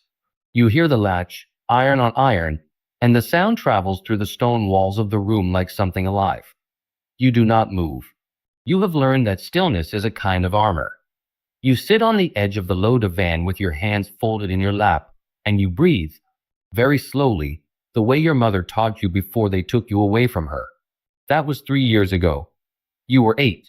The room smells of cedar and cold plaster and something faintly sweet, the rose water they rinse the floors with every morning. It is a beautiful room. You have always known that. Arched windows. Tiled walls the color of a winter sea. A copper lamp that throws honeyed light across the ceiling after dark. You have stared at that ceiling more hours than you can count, mapping its cracks the way a sailor maps stars. A beautiful room. A locked room. The man who enters does not look at you like a person. He looks at you the way a merchant looks at silk, checking for damage, calculating value. He is one of the palace officials, low rank but carrying high authority in this corridor, which is its own kind of empire. He says one word in Ottoman Turkish. Come. And you come. Because that is what you do. That is all you do. You are somewhere in the Ottoman capital, Constantinople, the city they now call Istanbul, though the old name still moves through the markets like a ghost. It is the late 15th century, and the empire is not yet done expanding. There are wars to the east and diplomacy to the west, and somewhere in that calculus, your father, a minor Balkan lord, made a decision that cost him his eldest child. The system has a name. The Ottomans call it, in rough translation, the giving of boys, a practice by which tributary rulers, vassal princes, and defeated nobles send their sons to the imperial court. Not as prisoners, technically. Never as prisoners.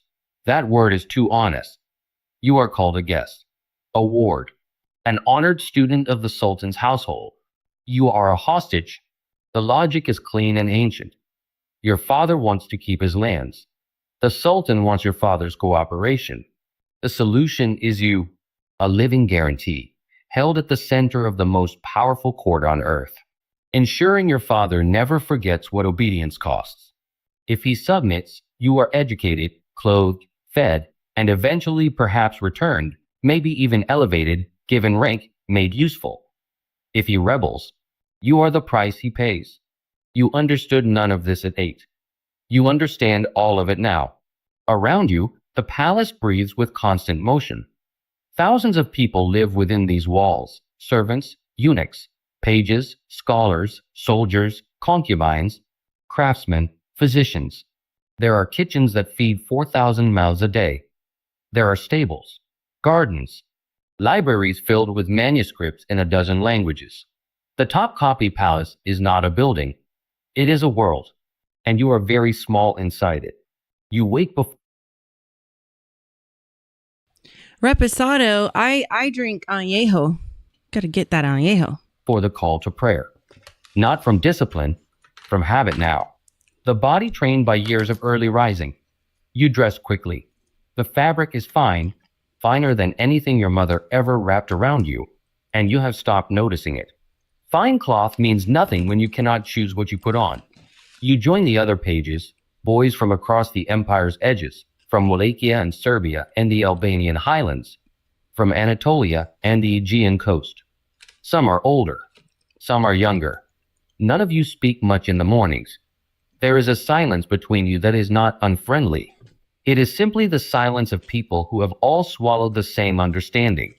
You eat together in a long hall. The food is good. You have never gone hungry here. Hunger would be almost easier, a clear, physical enemy. What you have instead is something harder to name. A fullness of the body that coexists with a particular kind of hollow. The education is serious. You study Arabic and Ottoman Turkish, mathematics, horsemanship, archery, Islamic jurisprudence, poetry, calligraphy. Your tutors are learned men who neither despise you nor love you. They correct your errors with the same flat patience they would use on any student. This is the design. You are not being imprisoned. You are being transformed. The empire does not want to hold you forever. It wants to make you useful, fluent in its language, shaped by its values, loyal to its structures by habit and gratitude and the slow erosion of whatever you were before. When they eventually send you back to govern your father's lands, you will govern them as an Ottoman man. You will think in Ottoman. You will rule in Ottoman. The conquest, they have decided, does not need an army. It only needs time. You do not leave the palace without escort. You do not write letters home without those letters being read. You do not ask about your family too openly, because there is a kind of dignity in not appearing desperate, and dignity is one of the few things here that is entirely yours to manage.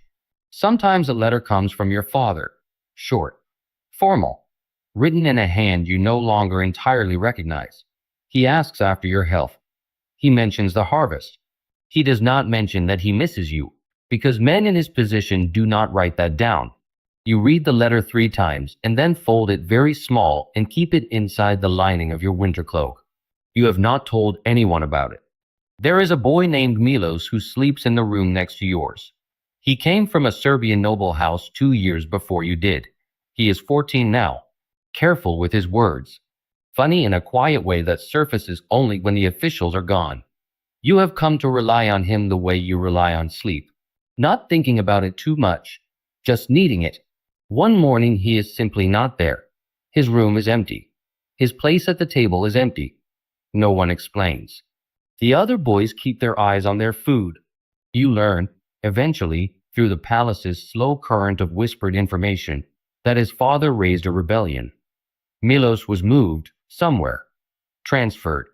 That is the word they use. Transferred. You do not ask where. It is not the fear of violence. No one raises a hand to you here. The palace runs on ceremony, and ceremony requires that you be treated with a certain courteous distance.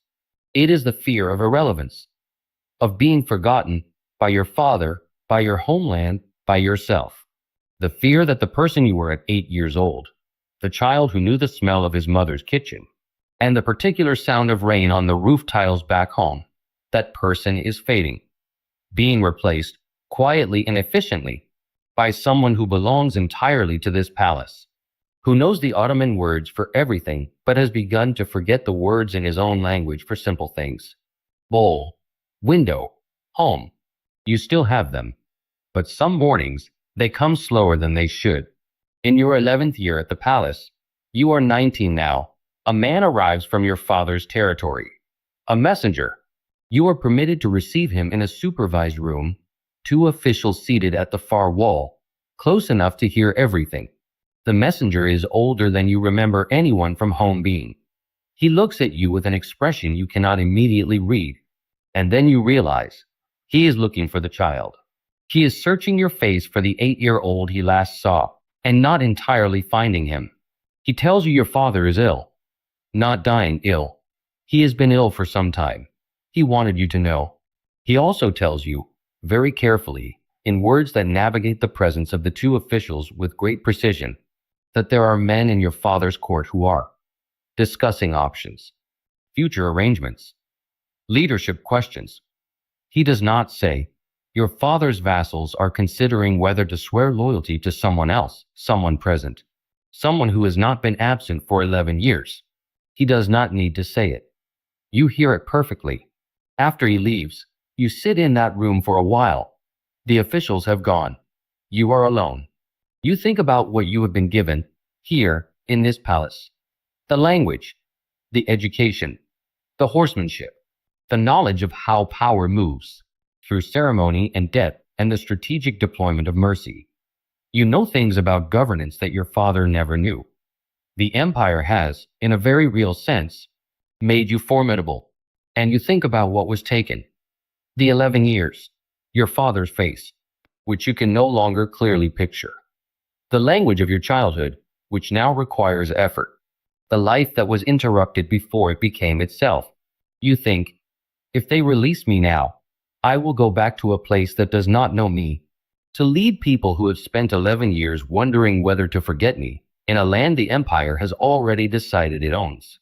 You think, if I stay, I will be useful, perhaps even powerful, entirely Ottoman, entirely erased. Neither of these is a life you chose. Both of them are the only options you have. You stand up. You straighten your robe, the fine fabric, the Ottoman cut. You walk back into the corridor. You keep walking. Years later, you will be returned. There will be a ceremony. There will be a title. There will be instructions. You will ride back through the gates of your father's territory on a horse the Sultan gifted you, wearing clothes that cost more than a farmer here earns in a year. People will line the road to watch. Some of them will bow. Some of them will stare. A few of the old ones, the ones who were grown when you were taken, will look at you the way the messenger looked at you, searching, looking for a child in a stranger's face. You will govern capably. You will be just, within the limits of what you are permitted to be just. You will pay your tribute on time. You will send the required soldiers when the empire calls for soldiers. You will answer correspondence in elegant Ottoman script. At night, sometimes, you will try to remember the name of the river that ran behind your father's house. The one you used to hear from your window as a child. You know it had a name. Everyone called it something. And the name was short and ordinary, and it was the background sound of your entire childhood. You cannot remember it. You have never been able to decide whether this is a loss or simply what it means to have survived. Okay. Clearly there's a reason why I put you through that long video. And you'll figure that out soon. Because we always talk about psychology on this show. Psychology, spirituality, science, and politics. So as the Ottomans accumulated victories, stories of the resistance kind of spread rather quickly, and people wanted leaders who could demonstrate that the empire was not unstoppable. And several figures became symbols of resistance, including John Hunyadi in Hungary, and then later Skanderbeg in Albania, and Vlad III in Wallachia. Hang on one second, guys.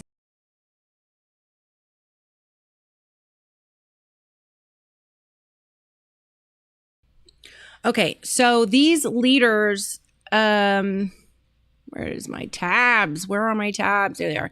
These leaders differed in methods and motivations, obviously, but each represented local efforts to preserve the political independence.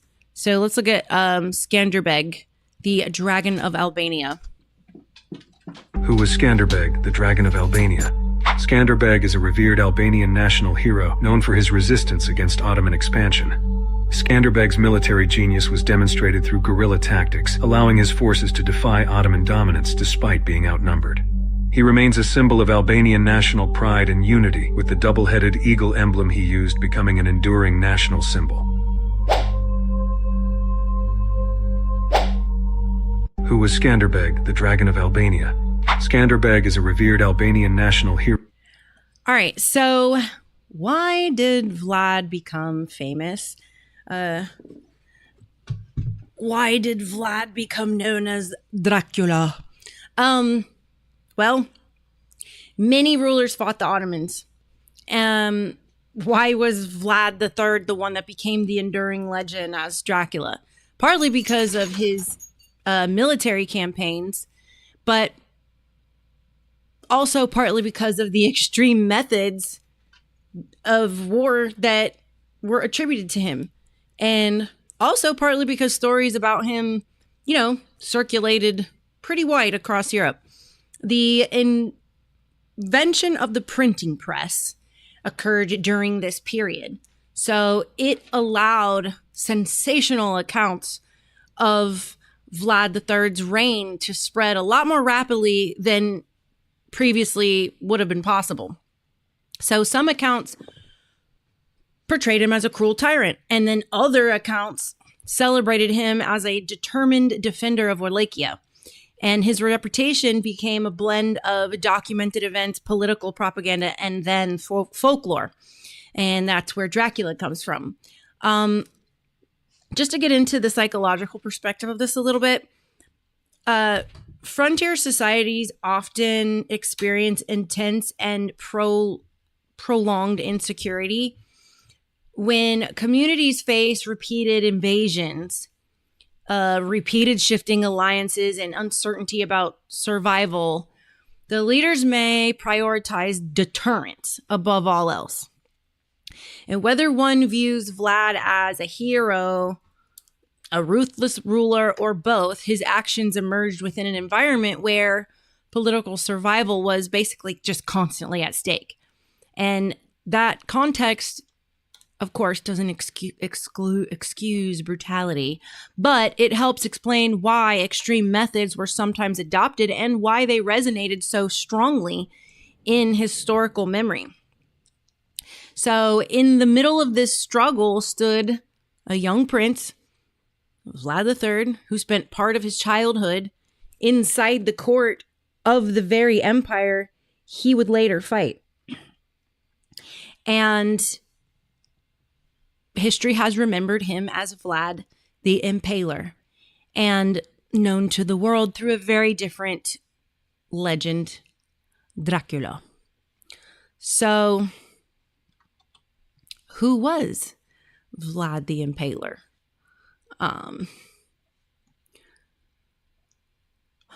Let me pull up a nice image of Mr. Vlad. This is a historical piece of art, kind of showing what he looks like. He was born in 1431.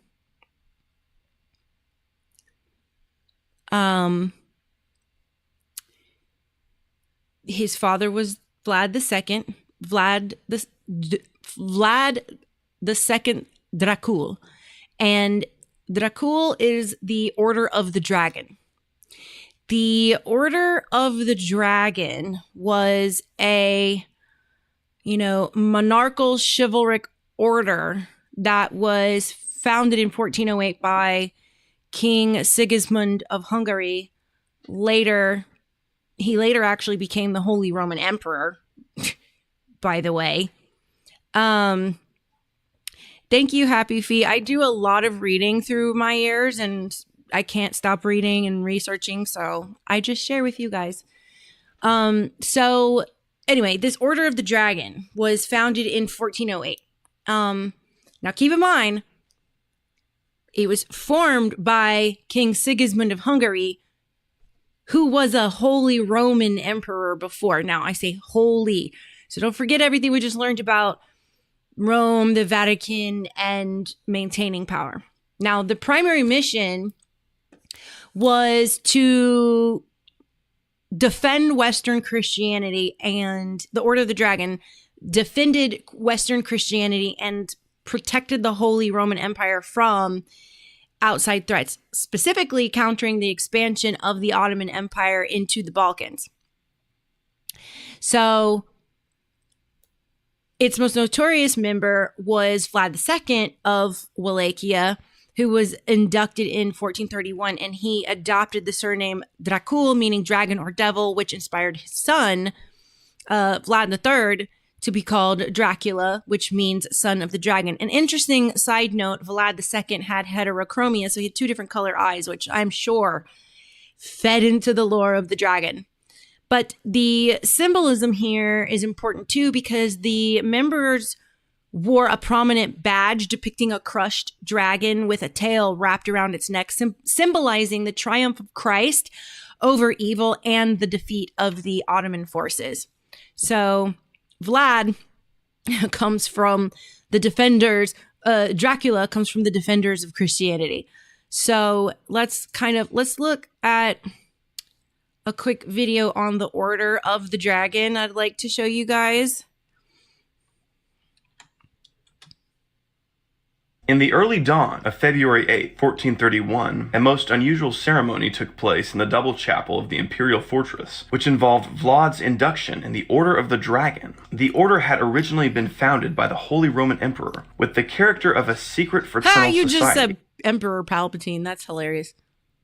Its ostensible objectives and duties were defending the empire, shielding widows and orphans, and of course, crusading. Each member of the order was given a gold necklace on which appeared the insignia of the dragon. On the cross appeared in Latin the mottos of the society: O quam misericors est Deus, O how merciful is God, and Justus et Pius, just and faithful. This symbolized the victory of Christ over the forces of darkness.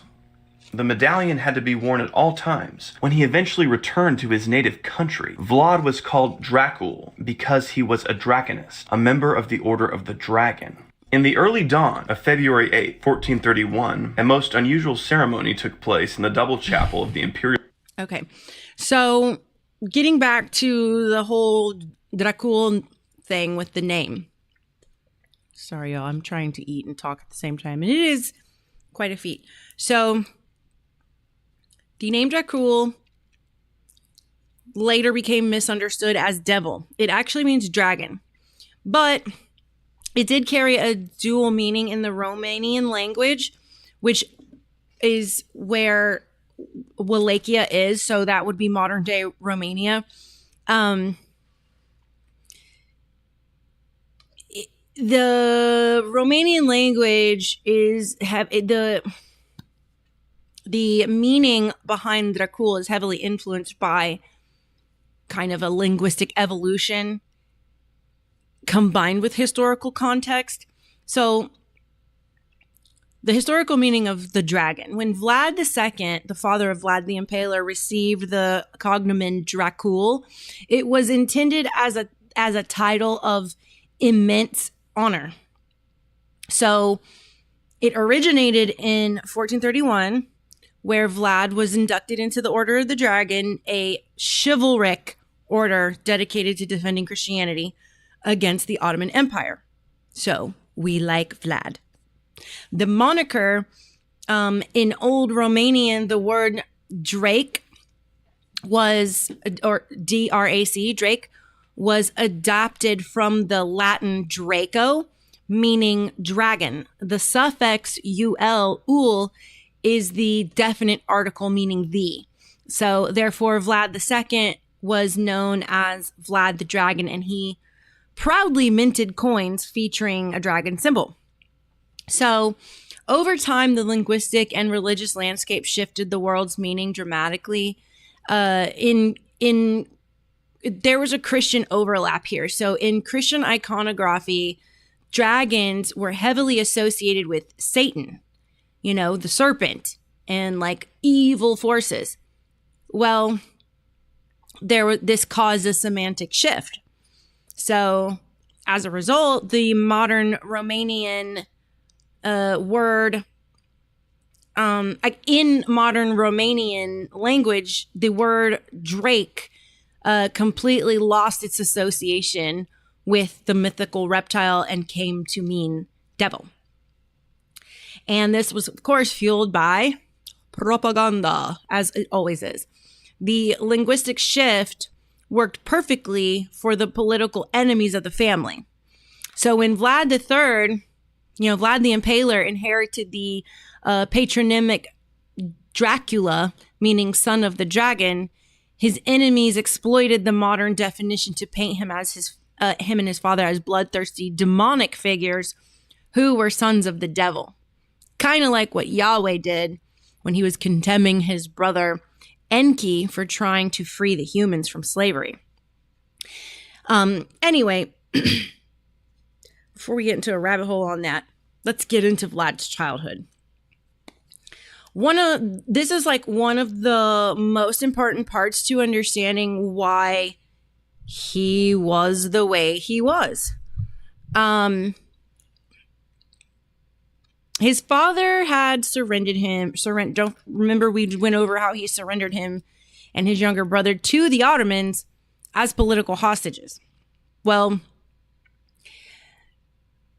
this is how political hostage became one of history's most feared rulers. I'll say this. History often remembers kings for the wars that they fought, but psychology asks a different question. What happened to them before they ever even wore the crown? So that's what we're looking at here. And many historians believe that if you want to understand Vlad the Impaler, you cannot begin with the battlefield. You have to begin with his childhood. So while the historians disagree about the extent to which his years in Ottoman captivity actually shaped his personality in adulthood, they generally agree that this period was one of the defining experiences of his early life. And that would be true because early childhood sets your personality for life. So during that time when Vlad the Impaler was a political hostage, this was the political situation. So it was the early 1440s. The Ottoman Empire had become the dominant military power in southeastern Europe. Wallachia was tiny by comparison. So Vlad's father, Vlad II Dracul, ruled a country that sat directly between two superpowers. It's not a good spot to be in. You had the Kingdom of Hungary to the north and the Ottoman Empire to the south. And every decision he made carried enormous risk for him, his people, his family. And if he supported Hungary, the Ottomans might invade. But if he supported the Ottomans, Hungary might see him as a traitor. So remaining neutral was next to impossible for Vlad II, and he was constantly balancing survival against independence. And of course, there's a price for peace. So around year 42 in the 1400s, Sultan Murad II wanted proof of Vlad's loyalty. In fact, he demanded it. And the price was devastating for Vlad because he was required to send his two sons. Vlad was about 11 or 12 years old, and Radu, his younger brother, was about 6 or 7 years old. And so they went to live at the Ottoman court, and their life began as political hostages. So as we kind of went over in that video, well, what did hostage mean? Well, modern audiences, we picture chains, dungeons, and torture, but that's not how elite hostages and elite captors work. Elite hostages were treated differently. They lived inside the Sultan's court. They wore, fine clothing. They received excellent education and they learned military strategy and they interacted with the princes, princesses, and other nobles. And they were, in many respects, it's like Theon Greyjoy in Game of Thrones. But they were, in many respects, treated like an honored guest because of their noble bloodlines. I mean, if they were to be treated badly, that's going to start a huge problem and kind of nullify the deal in the first place. So both sides had a responsibility, but they were never free. Every privilege that they had existed because of one condition, that their father obey the Sultan. And if he rebelled, then everything would change. So imagine growing up, knowing your life depends on decisions someone else is making that can't even call you on the phone. They don't have an update of your daily life, and they're making decisions that you hope are going to keep you alive and safe. So, good night, Happy Feet. I hope you have a good night.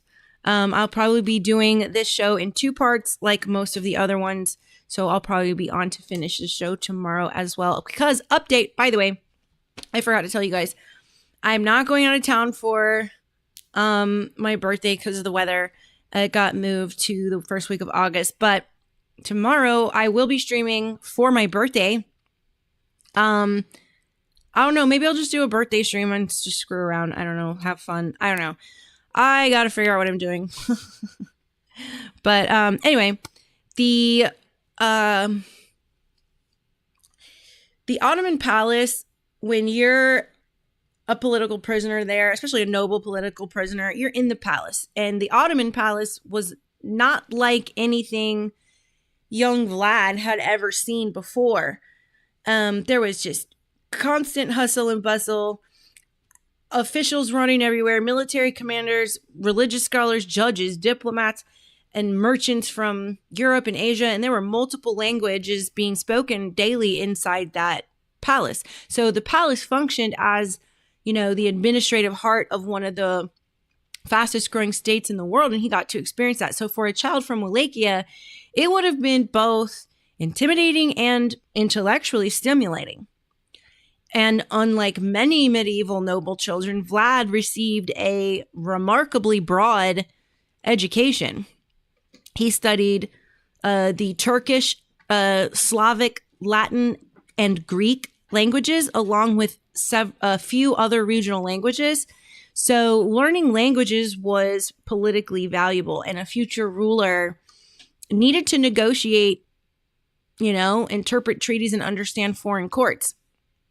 So when it came to his military education, the Ottomans possessed one of the most sophisticated military systems of the 15th century. And Vlad would have observed or learned about that just by proximity. So if not direct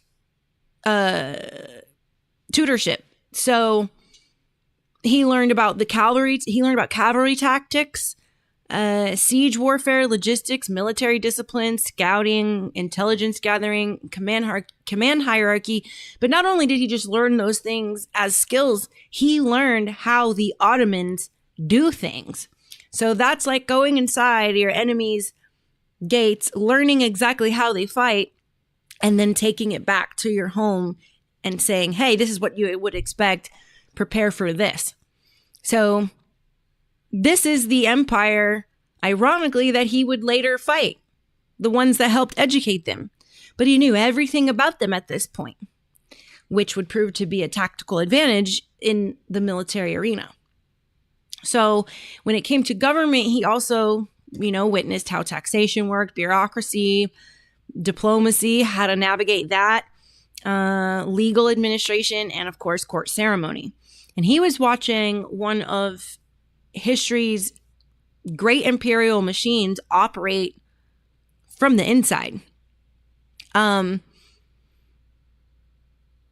The two brothers, Vlad and his younger brother Vadu, they had two completely different outcomes. One of history's most fascinating psychological comparisons is between Vlad and his brother Radu Selfrumos. These two boys experienced the same environment, yet they developed in strikingly different ways. Radu was resilient and adapted, and he embraced the Ottoman culture, and he even converted to Islam, and he became very close to the Ottoman court. And some historical accounts suggest that he developed a particularly close relationship with the future Sultan Mehmed II through the nature of that relationship. And that's a bit debatable by historians. But eventually, Radu fought for the Ottoman Empire, which is how him and his brother ended up being enemies. This is, again, a lot like Theon Greyjoy's story in Game of Thrones. Everyone knows Dracula, but did you know his own brother? Vlad the Impaler, the real-life inspiration for Dracula, had a brother, Radu the Handsome. But unlike Vlad, Radu took a very different path. As a child, he was taken by the Ottomans and raised in their empire. Instead of resisting, he embraced their culture and converted to Islam. Radu eventually became ruler of Wallachia under Ottoman support, while his brother Vlad was defeated by them. Everyone knows Dracula, okay, but did you know his own brother? Vlad... So now let's watch this. History remembers monsters, but it forgets men who chose peace. And that is exactly what happened to Radu the Handsome. You've seen him in Mehmed, Fetiler Sultana. Calm, soft-spoken, almost overshadowed. But his real story is far more complex than the screen shows. In this video, you'll discover who Radu the Handsome truly was, why he chose Islam while his brother chose terror, what really happened in the Ottoman court, the truth behind controversial allegations, and why history erased him, but immortalized Vlad. Stay till the end, because this is a story of two brothers and two completely opposite destinies. So let's dive into the real history of Radu the Handsome. Radu was born around 1430 in Wallachia, a land of betrayal, war, and constant fear. He was born into the Draculeshti family. His father, Vlad II Dracul, ruler of Wallachia. His brothers, Vlad III, the man history would later fear, Mircea, whose fate would break the family forever. From birth, Radu's life was tied to power and danger. At just 4 years old, Radu and his brother Vlad were taken to the Ottoman court, not as prisoners, but as royal hostages, a common medieval practice. Their father needed Ottoman support. The price was his sons. And here, everything changed. Inside the Ottoman palace, the brothers grew up side by side. Same teachers, same education, same environment. They learned Arabic, Persian, Turkish, Latin. They studied logic, statecraft, military discipline, court etiquette. But their hearts chose different roads. When Radu was around 10, news arrived. Their father was killed. Their brother Mircea, blinded, buried alive. For Vlad, this became fuel for rage. For Radu, it became silent trauma. From that moment on, they were no longer brothers walking together. Vlad turned inward, cold, obsessed, vengeful. He returned to Wallachia with one language only, fear. He impaled thousands, turned terror into policy. History would remember him as Vlad the Impaler, the seed of the Dracula legend. Radu chose something else. He adapted. He observed Ottoman order, law, discipline. He hated chaos. He hated bloodshed. Over time, Radu accepted Islam, not by force, but by choice. Why? Because the Ottoman court gave him stability, education, identity. For him, Islam symbolized order over madness, and soon, he became trusted within Sultan Mehmed's circle. Now let's address the most controversial topic. Some Byzantine writers claimed an unusual closeness between Sultan Mehmed and Radu. Later historians repeated it. But here's the truth. There is no evidence, no documents, no proof. Even modern historians admitted this is speculation. These claims came from hostile Byzantine sources written decades later. What likely existed was political trust, strategic alliance, nothing more. History must be judged by evidence, not gossip. In 1462, Vlad rebelled. Sultan Mehmed marched into Wallachia. And what did he see? A nightmare. 20,000 bodies on stakes. A message from Vlad. But terror cannot rule forever. Vlad fled, later killed in Hungary, and Radu was placed on the throne. Radu ruled Wallachia for over a decade, but it was never stable. Why? Because Wallachia was addicted to brutality. Its nobles respected fear, not law. Radu was calm, diplomatic, civilized, and that was seen as weakness. He was removed, restored, removed again, 3 times, until finally, Basarab III Laiota took power for good. Radu didn't die on battlefield. No execution, no legend. He simply faded away. Around 1475 to 1477, his life ended quietly. No songs, no myths, just silence. Here's the irony. Radu ruled, Vlad terrified, and history chose the one who terrified. Because history remembers noise, blood, fear, not calm governance. Radu represents a peaceful path that never survived a brutal age. Mehmed, Fetiler Sultana shows Vlad to brutal monster, Radu to gentle, soft figure.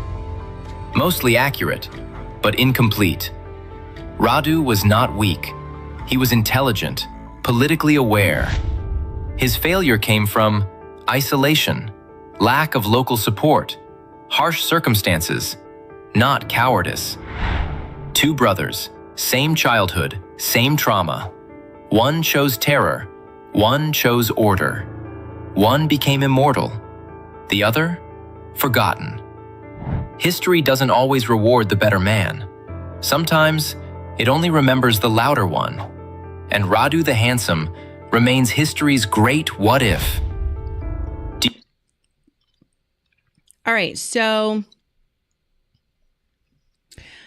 hang on a second.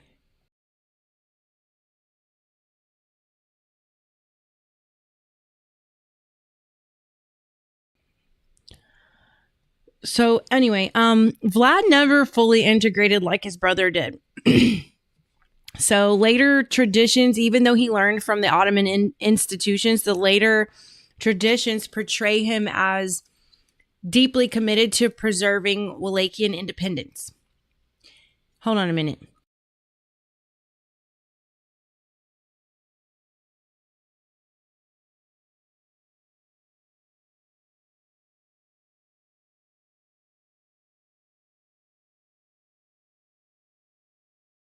I cannot wait to get out of this freaking environment in this damn hotel with everything fucking crammed together. I cannot get through a show without 17,000 interruptions.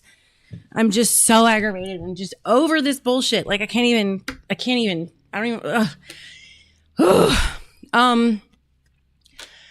I am stressed out, y'all, like constantly all the time. And it's just, I'm just getting really tired of it. But, whether his resentment developed during oh my God, hold on.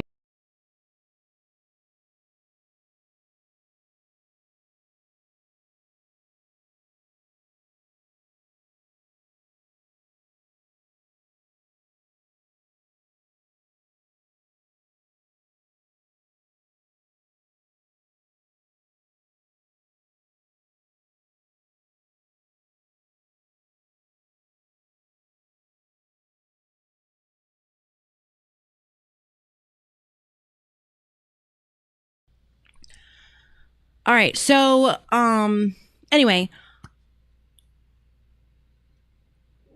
his resentment developed, well, whether it did or not, developing during captivity, it intensified after they had family tragedies. And then also, it's been said that its evolution over time is uncertain, his resentment. So he could have had the same resentment that we have towards Islam.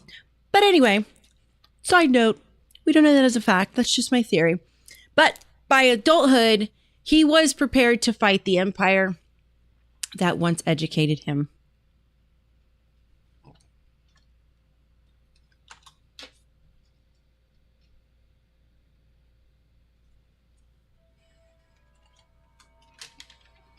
In 1436, 2 young boys were taken hostage by the Ottoman Empire. They were brothers, Vlad and Radu, sons of the Wallachian prince. For 6 years, they lived as prisoners in the Sultan's court. They were educated together, trained together, and survived together. But when they were finally free, one brother returned home to become a legend of terror. The other stayed behind and became his greatest enemy. This is the story of the betrayal that shaped Vlad the Impaler. JC, I'm not going to quit, but I did realize now you don't know what had happened to me. So I had a podcast in my own little office, and then I lost my home. Well, I didn't lose my home, but my home got lost. And so you've been in this motherfucking extended stay for 3 months now. So that's why I said that. Vlad was 11 years old when he and his younger brother Radu were handed over to Sultan Murad II. Their father, Vlad Dracul, made a deal with the Ottomans to secure his throne in Wallachia. The price was his 2 youngest sons. Oh, I just saw your post come through, JC. Let's see, where'd it go? They're not showing on one window, but they're showing on another. Thank you, Crispy. Appreciate the prayers. Yeah. It's gotta end soon. I've been in recovery for like a year and a half, and like this is not doing good for me in my problem with disassociating. This is really not a good situation for me, but whatever. We'll get through it like we always fucking do, don't we? They would live in Adrianople, the Ottoman capital, as insurance that their father would remain loyal. It was not a comfortable captivity. The boys were isolated, watched constantly, and reminded daily that they were prisoners. Don't forget, you're not one of us. You're a prisoner. They learned Turkish, Persian, and Arabic. They were trained in Ottoman military tactics. Also, Persian is not a language. It's called Farsi. Guy. But they were also psychologically broken down. The goal was to make them loyal to the Sultan, not to their Christian homeland. Vlad resisted. He was stubborn, defiant, and frequently punished. Historical records suggest he was beaten and possibly tortured during his captivity. He refused to convert to Islam. He refused to embrace Ottoman culture. Every act of rebellion hardened him. He learned that power came from fear, that mercy was weakness, and that survival meant becoming more terrifying than your captors. Radu took a different path. He was younger, more adaptable. He learned to charm his captors. He converted to Islam. He became fluent in Turkish and adopted Ottoman customs. And he became close with Mehmed, the Sultan's son, who was only a few years older than him. Historical sources suggest that Mehmed and Radu's relationship was more than friendship. Byzantine and Ottoman chroniclers refer to Radu as Mehmed's favorite companion. Good girl. Some historians interpret this as a romantic relationship. Whether it was love, friendship, or political alliance, the bond was deep. Radu became known as Rad. JC says, it shows dedication that you've been pressing on despite all the issues most people would have give up by now. It shows how serious you are. I thank you. I really appreciate you acknowledging that. That means a lot, because I do put my heart and soul into this show, into helping just humans ascend as a group. And when you feel a calling, you know, by God, you have to do it. And sometimes God makes you do it in extenuating circumstances, so you truly are one of his warriors. That's how I have to look at it. That's, you know, what keeps me going. But do y'all want to see Stormy? Some of you guys have seen Stormy. Say hi, Stormy. Yeah, say hi. Say good girl. Yes, say I'm sweet. I'm a sweet baby. Yes. All right. Radu the Handsome, celebrated Here, you for can his see her beauty better and here. charm in the Ottoman court. Yeah. Say hi. When the brothers were Say finally hi. released in purring. 1448, Vlad was 17. Yeah. He returned to Yeah. Wallachia to find his father and older brother murdered by rival nobles and Hungarian forces. Vlad was alone, with no army, no allies, and enemies Thank on you, every Backwater. side. He spent the next few years in exile, plotting his return. Radu stayed in the Ottoman Empire. That Spanish is pretty good. He remained with Mehmed, who had now become Sultan Mehmed II, one of the most powerful rulers in the world. Radu had chosen his side. He was no longer Wallachian. Thank you, He was Backwater. Ottoman. She is pretty. In 1456, She's beautiful and she's sweet. Vlad finally reclaimed the throne of Wallachia. He did it through a brutal campaign of assassinations, impalements, and political maneuvering. Once in power, he turned his attention to the Ottomans. He stopped paying tribute to the Sultan. He killed Ottoman envoys. Envoys. He raided Ottoman territories and impaled Turkish soldiers by the thousands. This was personal. Vlad was not just defending his kingdom. He was taking revenge on the empire that had imprisoned him, on the Sultan who had broken him, and on the brother who had abandoned him. In 1462, Sultan Mehmed II had enough. He assembled a massive army. Estimates range from 60,000 to over 100,000 soldiers. Wallachia had Thank maybe you, 30,000 Crispy. troops at best. Vlad She was vastly really outnumbered, is precious. and leading part of Thank Mehmed's you. invasion force was Radu. Mehmed gave Radu command of the cavalry units. The message was clear. Radu would help destroy his own brother. Some historians believe Mehmed chose Radu specifically to demoralize Vlad. Others think Radu volunteered, hoping to replace Vlad as the Ottoman-backed ruler of Wallachia. Vlad knew he couldn't win a direct battle. So he used psychological warfare. As Mehmed's army marched toward the Wallachian capital, they encountered what became known as the Forest of the Impaled. 20,000 corpses, Ottoman soldiers, prisoners of war, and captured civilians, impaled on stakes lining the road for miles. The bodies had been left to rot in the sun. The smell was Ugh. unbearable. Yeah, I bet. Birds picked at the remains. It was a vision of hell. Thank God for Ottoman vultures, chroniclers right? wrote that when Mehmed saw the forest, he was shaken. He reportedly said, "What can you do against a man like this?" The psychological impact was devastating. Soldiers deserted. Morale collapsed. Mehmed realized he was not fighting a normal enemy. He was fighting someone willing to turn war into horror. But Mehmed did not retreat. He continued the invasion, though more cautiously. Vlad used guerrilla tactics, night raids, poisoned wells, scorched earth. He burned his own villages to deny the Ottomans food and shelter. He dressed his soldiers in Ottoman uniforms and infiltrated their camps to spread confusion and panic.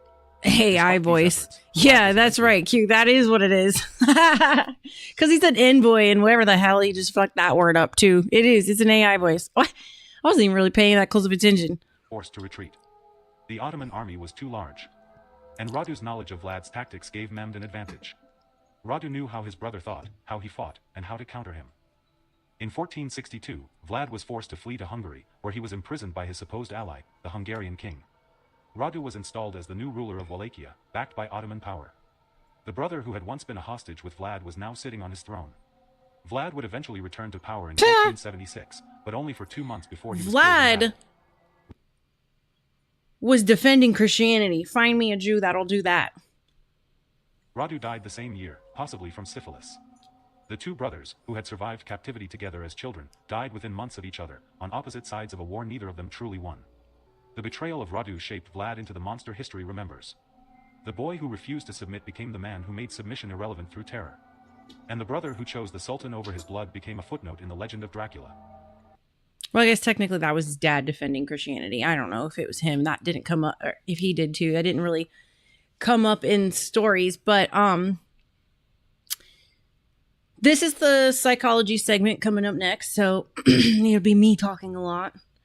If I bore you, I'm sorry. If I happen to be a boring speaker, I don't mean to be. But actually, we're going to do that right after these messages.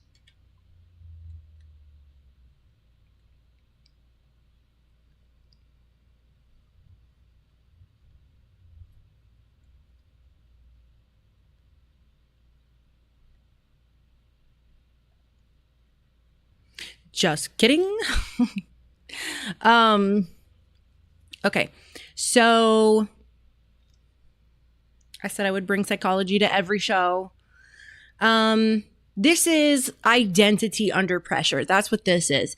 Modern psychology recognizes that adolescence is a very critical period for your identity formation. And young people always ask the question, who am I? Where do I belong? Who decides my future? And in Vlad's circumstances, those questions were especially complex. Vlad was ethnically Wallachian, or Romanian as we know it today. He was politically valuable to the Ottomans. The Ottoman institutions educated him and he was expected to remain loyal to a ruler who was not his father. What am I saying? This basically created competing identities that many hostages throughout history have faced. I think that's where the term Stockholm Syndrome comes from. Almost forgot what it was. And of course, you throw betrayal and trust in the mix, and you can guarantee there's going to be a level of vengeance that exists in the behavior. Children typically develop trust through stable relationships with their caregivers. So for political hostages, the situation is different. And from Vlad's perspective, one possible interpretation could have been, my father sent me away, angry at his father and blah, blah, blah. Historically, Vlad, his father, the second, likely viewed sending his sons, kind of as a necessity, although tragic, to preserve his throne and his kingdom.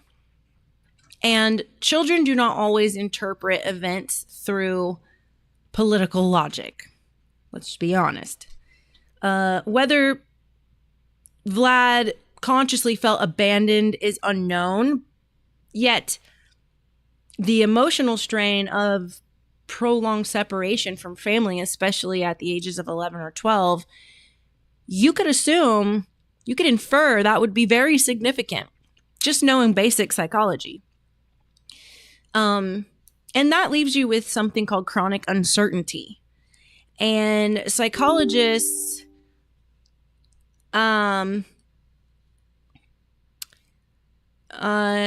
describe chronic uncertainty as one of the most stressful environments for a human in a development stage. And every day, Vlad the Impaler lived with uncertainty. Will my father remain loyal? Will war begin? Will he ever return home? Will I ever go home? Would I become a prisoner? Would I become a prince? That was possibly going through his mind. Children living under prolonged uncertainty, I can speak from experience, become highly alert to threats. And modern psychology refers to this as hypervigilance, something that I score off the charts with. It's not comfortable. Can save your life, but it can make you a pain in the ass too. So he learned the psychology of power while he was at court, because he observed something very profound, and that is power was not based solely on physical strength. You know, it also depended on reputation, loyalty, fear, diplomacy, information, symbolism. Yes, thank you, Backwater. Like, share, repost, because bad decisions are better when they're shared with friends. That's right. You gotta keep that up, Backwater. You got, and I think as a mod you can pin messages. So you gotta keep that style of requesting likes and follows up. I like that, with a little punchy line at the end. I love that. I'm not witty like that, so you know. But anyway, he saw firsthand how these rulers projected authority and made sure to maintain. Sorry, I'm doing so much. This is why it's hard to do a show by yourself, especially a show like mine, as it is hard to do alone. But you know, that's how they maintained obedience. But whether or not those observations directly influenced his later methods, like putting people on spikes, can't be proven, but they exposed him to sophisticated systems of governance and the craft of running a state. Vlad's captivity, of course, eventually ended, but the home that he returned to had changed dramatically because his father had been killed. And his older brother, Mircea II of Wallachia, had reportedly been captured by the political rivals. And according to the historical accounts, he was blinded before being buried alive. When the Ottomans came to erase Wallachia, this ruler refused to bow and turned the impossible into victory. It's 1386. Wallachia. The country is squeezed between Ottoman pressure and Hungarian ambitions. Chaos brews among the nobles. A steady ruler steps in. His name, Mircea cel Bătrân. Calm, strategic, and determined to keep Wallachia independent. All right, so if accurate, these events meant that by his late teens, Vlad had experienced political betrayal, Vlad III, Dracula, political betrayal, family loss, civil war, displacement, and repeated struggles for survival. And the years that followed were marked by instability as he fought to secure and repeatedly regain the Wallachian throne. So this led to the transformation into the real-life Dracula.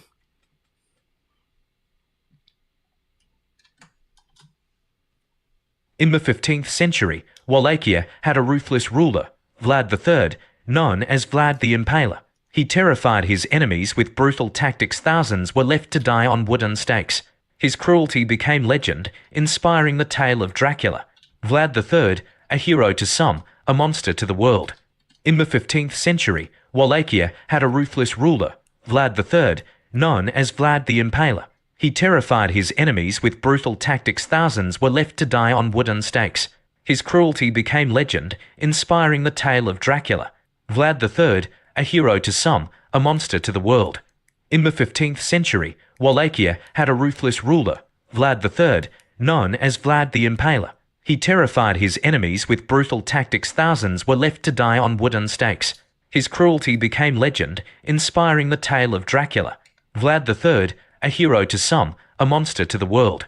In the 15th century, Wallachia had a ruthless ruler, Vlad III, known as Vlad the Impaler. He terrified his enemies with brutal tactics. Thousands were left to die on wooden stakes. His cruelty became legend, inspiring the tale of Dracula. Vlad III, a hero to some, a monster to the world. In the 15th century, Wallachia had a ruthless ruler, Vlad III, known as Vlad the Impaler. All right, sorry, let that go on. Chud the Builder, who's that? All right, so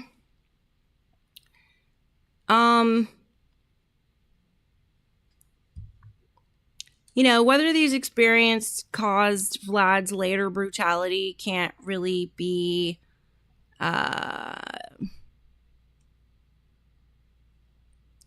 it can't really be established if it with total certainty. But many people endure trauma without becoming violent rulers, obviously. So, historians will generally agree that Vlad came of age in an environment that was defined by constant warfare, political betrayal, shifting alliances, hostage diplomacy, family tragedy, and then, of course, the ever-present possibility of a violent death, like being blinded and buried alive. So understanding those circumstances does not excuse the atrocities that are associated with his region, but it provides important context for how an unusually harsh ruler emerged in one of the most dangerous political landscapes of the 15th century. Now, the boy who entered the Ottoman court as a hostage returned to Wallachia with an education that few European princes had possessed, but also to a homeland that was torn apart by, violence and betrayal. And the next chapter of his life would not be about learning how power worked. It would be about seizing power and holding on to it at almost any cost. So now we come to the point at which Dracula, or Vlad the Impaler, takes the throne. Have you ever heard of the son of the dragon? After years spent as a hostage, a young prince named Vlad Dracula finally returned home. But his homeland, Wallachia, was torn apart by power struggles and betrayal. That's funny. He wasn't just Crispy. coming back to visit. He was coming back to claim what was rightfully his father's throne. His path was paved with conflict and spilled blood. To his enemies, he was a merciless... JC, you're going to be like me after eating that chili. I am bloating out right now so bad. I'm having to go off camera and toot. I'm literally having to get down on... It's stuck up under my ribs. I'm literally having to get down on all fours and stick my butt in the air off on the side of the camera. You can't see me when I'm leaving. So the hot air inside my abdomen can get out of me. Can rise and get out of me. It hurts. I've been in so much pain through this stream. I'm tortured right now. I'm utterly tortured right now. I can't even explain it. Tyrant, a figure of absolute terror. JC, but me to too. his own... Mine is from those damn pot stickers I ate. I think because it had sausage meat in it, and sausage meat will do that to me. Make me gassy. Fire in a hole. My farts sound like harps. I guess I could do one right now for you guys and you could hear. Yeah, exactly. I'd rather blow out than blow up. I'm telling you, it might. That's why I'm not letting y'all see the camera below, because I look 5 months pregnant right now from all the air. It is terrible. People, the ones he shielded from invaders and corrupt nobles, he was a protector, a savior. They called him Vlad the Impaler, but he saw his actions as iron justice.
justice. The son of the dragon had not just returned. The cute kind of mute. I keep forgetting to fucking do the thing. I was saying I'm really tiny in the waist. Like if your hands are as big as mine or a little bigger, you can get both hands around my waist and touch your fingers together. So I don't have a lot of room to bloat. Like I'm tiny. Teeny tiny. I'm really tall, but tiny. So, you know. Wah, wah, wah, wah, wah, wah. I know. That was hilarious. I've been known to do that. He had risen, and his legendary reign was just beginning. Have you ever heard of the son of the dragon? Crispy Q is the homie. So if he ever looks like he's being mean, he's not. He's just having fun. It's all for shits and gigs. Anyway. Oh, did I pop off one of my rhinestones? Okay, so we have 2 more parts for tonight, and then because this is a 20-part episode, actually. Yeah, this one was a lot to put together, and I'm getting better at doing these because this one only took me 4 hours to put together. It used to take me 6 to 8 to put these. There's a burp. These human origins. 7, 8, 85 pounds, lanky. But what was I just saying? Oh, that I'm gonna do it in 2 parts because this is a 20-part. No, we're at part 9 right now. I gotta make sure people know I'm gonna be streaming tomorrow for my birthday, so I'm not like, so I won't have a plan. I'm not gonna do. I don't know if I should do this show on my birthday. I probably shouldn't. I probably should just do a fun show where I just let people come and join me. And oh, a peppermint patty. Ooh. Coach Peppermint Patty. I got busy thinking about peppermint patties so much so that I didn't realize you were calling crispy peppermint patty.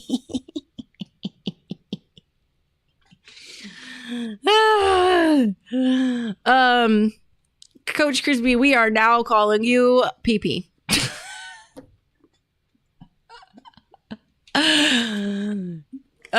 CPP. No, we're totally going to call you Peppermint Patty now. But yes. And then now I'm like feeling mischievous and wanting to toot on live TV. Because you know someone will clip that shit and be like, look at Luna Lopez farting on camera. Cliff notes, she did it on purpose. That's what you call your PayPal, PP? I call wee-wees PPs. Anyway.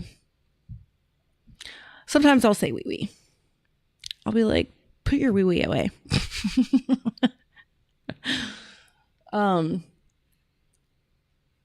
Stormy, what are you doing? Do not even think about getting up on the bed. So I'm sure you did, Q. That's a Q thing to do. So clearly we had a prince, getting back to Vlad, that was born into chaos. But why did Vlad have to fight for his crown over and over and over again? Well, most kings inherit a crown. Vlad inherited a battlefield. And to understand why Vlad spent so much of his life fighting for his home, you have to understand that Wallachia was not a stable kingdom. It was a frontier state that was squeezed between 2 rival powers where the rulers were often overthrown or assassinated or just simply replaced by a foreign, intervention. As I mentioned before, Wallachia was a buffer state. So imagine looking at a map of Eastern Europe in the... Actually, you don't have to imagine. In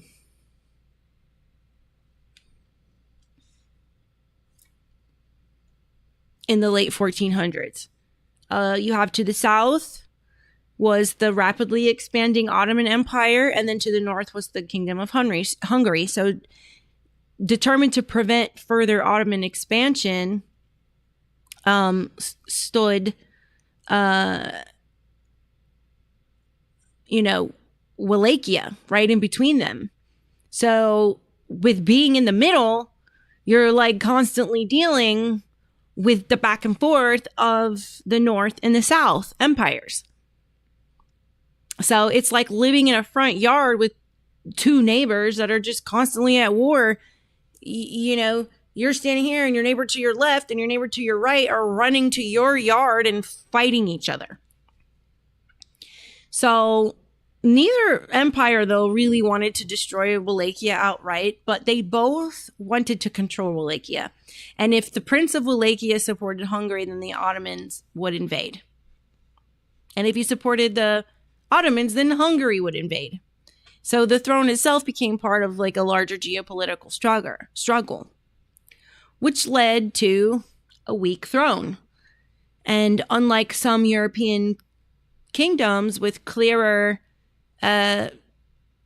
hereditary lines of succession, Wallachia's system was much more fluid than that.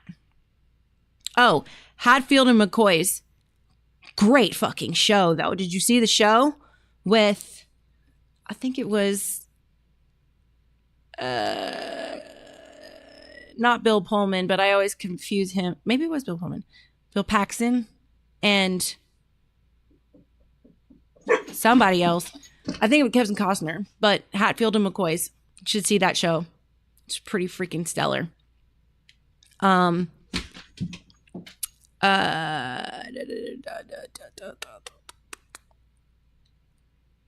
Your wee-wee was shot off in war. Aw, poor guy.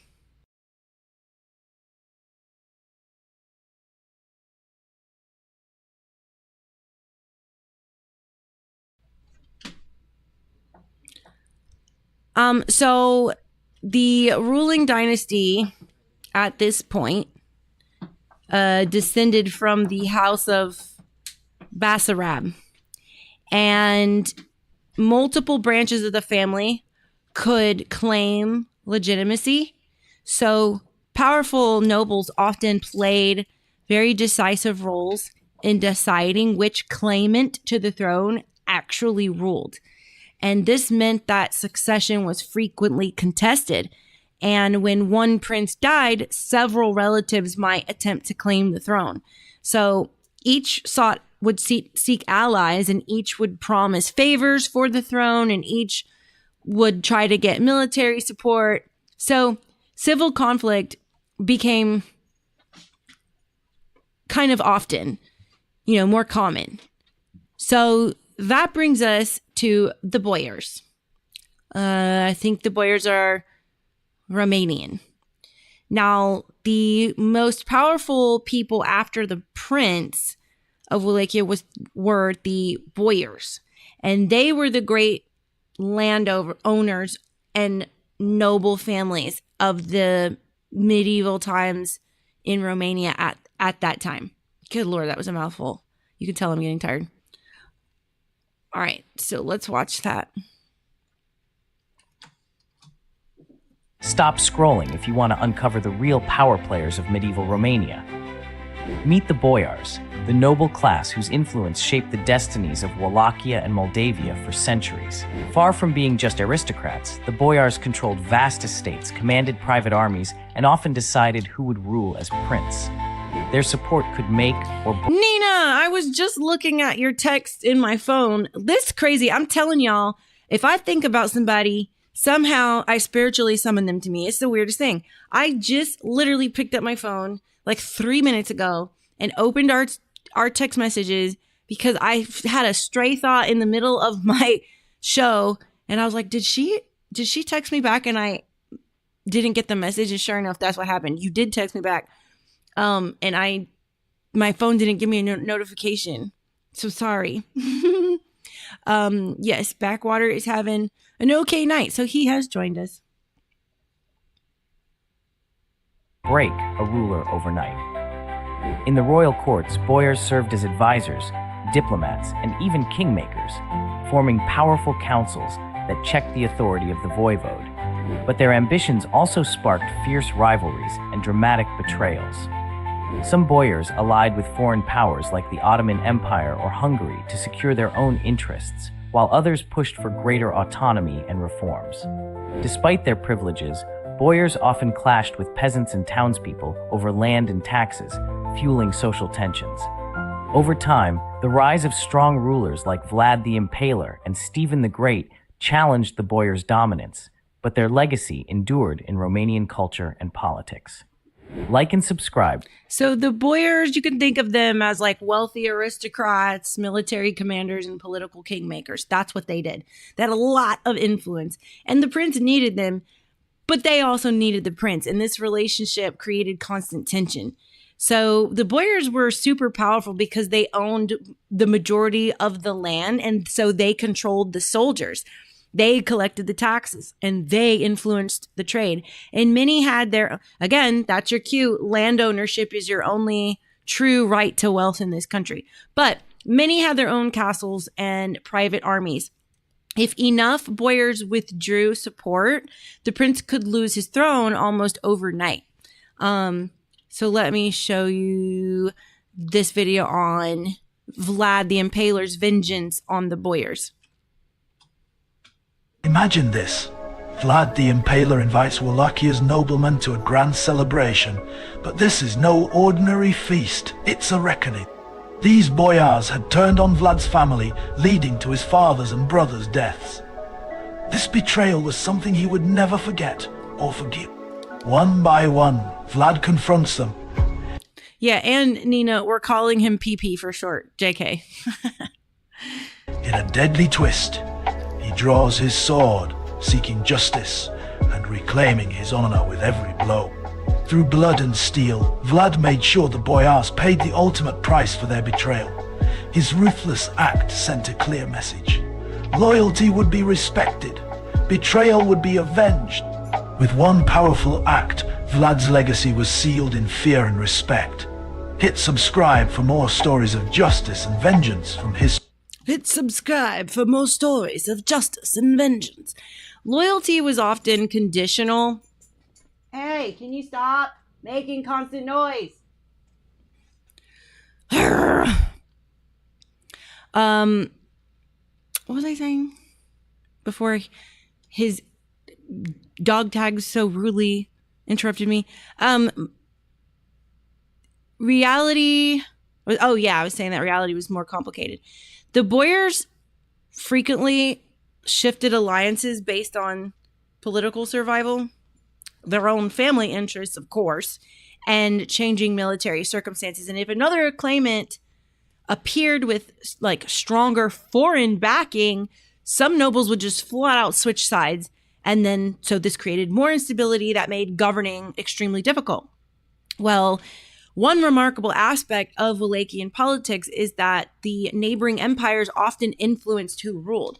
So the Ottomans preferred a prince who would, pay tribute, avoid rebellion, support the Ottoman strategic interests, of course. And the Hungarians preferred a prince who would resist the Ottoman expansion and, of course, strengthen the northern defenses and cooperate with the Hungarian campaigns. And as a result, foreign rulers sometimes backed competing candidates, and Wallachia became a proxy battlefield way before the modern term ever even existed. So Vlad's first reign was in 1448, and he was about 17 years old, and he briefly became prince. And the opportunity arose after the Battle of Kosovo that we talked about earlier, which weakened the Hungarian influence. Well, with Ottoman support, Vlad entered Wallachia and claimed the throne. But His first reign lasted only a few weeks. So perhaps a couple of months even, because the historians can kind of differ a little bit there. But it differs because there was another claimant to the throne, which was Vladislav II of Wallachia, who returned with the Hungarian backing. So Vlad lacked the sufficient military and noble support, so he fled. And then he spent life in exile. For years, he just wandered. And so what he did during that time was he built allies, he negotiated, he observed who was doing what, watched everything. He learned everything. And rather than giving up, he just waited for the right opportunity. And this period likely reinforced one lesson, which is power belongs to those who are prepared when circumstances change. It's really about opportunity. So by the mid 1450s, the political, I gotta unbutton my pants. Whew. The political situation shifted again, and Hungary's leadership changed again. The Ottoman priorities evolved, and then the regional alliances were in a state of flux. And Vlad, because of that state of flux, Vlad saw another opportunity. And this time, he returned with stronger military backing. And the duel for the crown began. And this was when, in 1456, when Vlad confronted, what's his name? Vladislav II. Vladislav II, a name often shrouded by more famous rulers, played a darker role in Polish history than many realize. As a ruler... Oh my God, Backwater, that's hilarious. Who broke your shit? You thought the surgery broke your shit? He employed a silent yet effective method of oppression, which included manipulating alliances and coercing nobility into compliance. Instead of open shows of brutality, Vladislav relied on strategic marriages and deals to secure power, often leaving opponents blinded by false promises. Behind closed doors, dissent was swiftly dealt with, leaving a trail of mysterious disappearances among those who opposed him. His reign, although less notorious, left a hidden yet significant mark upon Polish society, shaping its political landscape through quiet tyranny. Despite being shadowed in history, his legacy of manipulation and stealthy control remains a telling chapter in understanding the silent, creeping threats of oppression. Vladislav II. All right, and we will be right back after this break.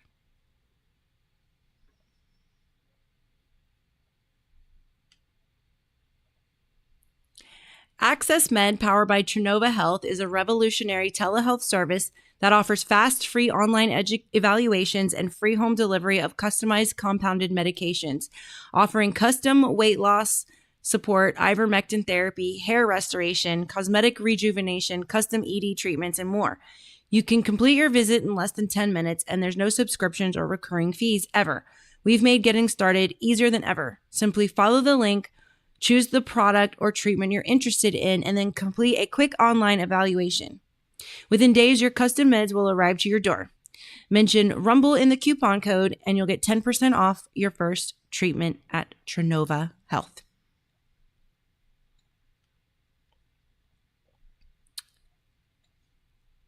All right, so according to the historical sources, they differ on exact details, but many of the accounts will state that the two leaders met in battle and that Vladislav was killed by Vlad. Vladislav was killed by Vlad. At that point, Vlad reclaimed the throne, and unlike his very brief first reign, this one endured, and now came the real challenge: keeping the throne. So keeping the throne was a lot, turns out, harder than winning it. Because winning a battle is just one thing, but holding political power is a whole other game. And Vlad inherited enormous problems when he gained the throne. The treasury was really weak. The boyars were divided internally, and the Ottomans were demanding tribute, and Hungary was expecting cooperation. So the neighboring rulers were studying him for weakness. Every decision basically risked provoking someone. And Vlad really distrusted the boyars. Vlad believed many of the great noble families had contributed to his father's death and to the political instability that had plagued Wallachia. So whether every suspicion, was justified or not does remain uncertain. But Vlad acted as though, betrayal was always possible. And because that was his mindset, this is how this shaped his style of rule. And so he moved to centralizing power. Many medieval rulers, struggled with the same issues. How do you govern powerful nobles who can overthrow you? And Vlad's answer to that, as we know, was clearly very harsh. So instead of sharing authority, he concentrated power inside the monarchy, which thins out the chance for betrayal. He appointed, all of them do this. They appoint officials that are loyal to him, but he also reduced the influence of certain noble families and then would enforce his discipline through very severe punishments. One of these severe punishments that is kind of one of the more famous events surrounding Vlad the Impaler was the Easter feast. So this concerns Vlad having an Easter gathering, hosting the boyars. So according to later chronicles, he invited many of the nobles to a feast and then questioned them about how many princes they served. And the story suggests he used their answers as, evidence of shifting loyalties over the years.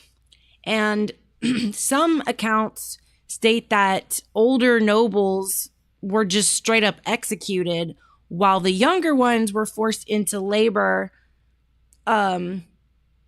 building or, repairing Ponari Castle in which he lived. And historians will continue to debate the details of this episode in time, like they always do. So when you research it, you will see, anytime I say historians will debate, it's because I'm flagging to you that when you do your own research, you'll see some variations. But in the way I'm telling the story, I'm telling it with the majority wins kind of outlook when it comes to this. But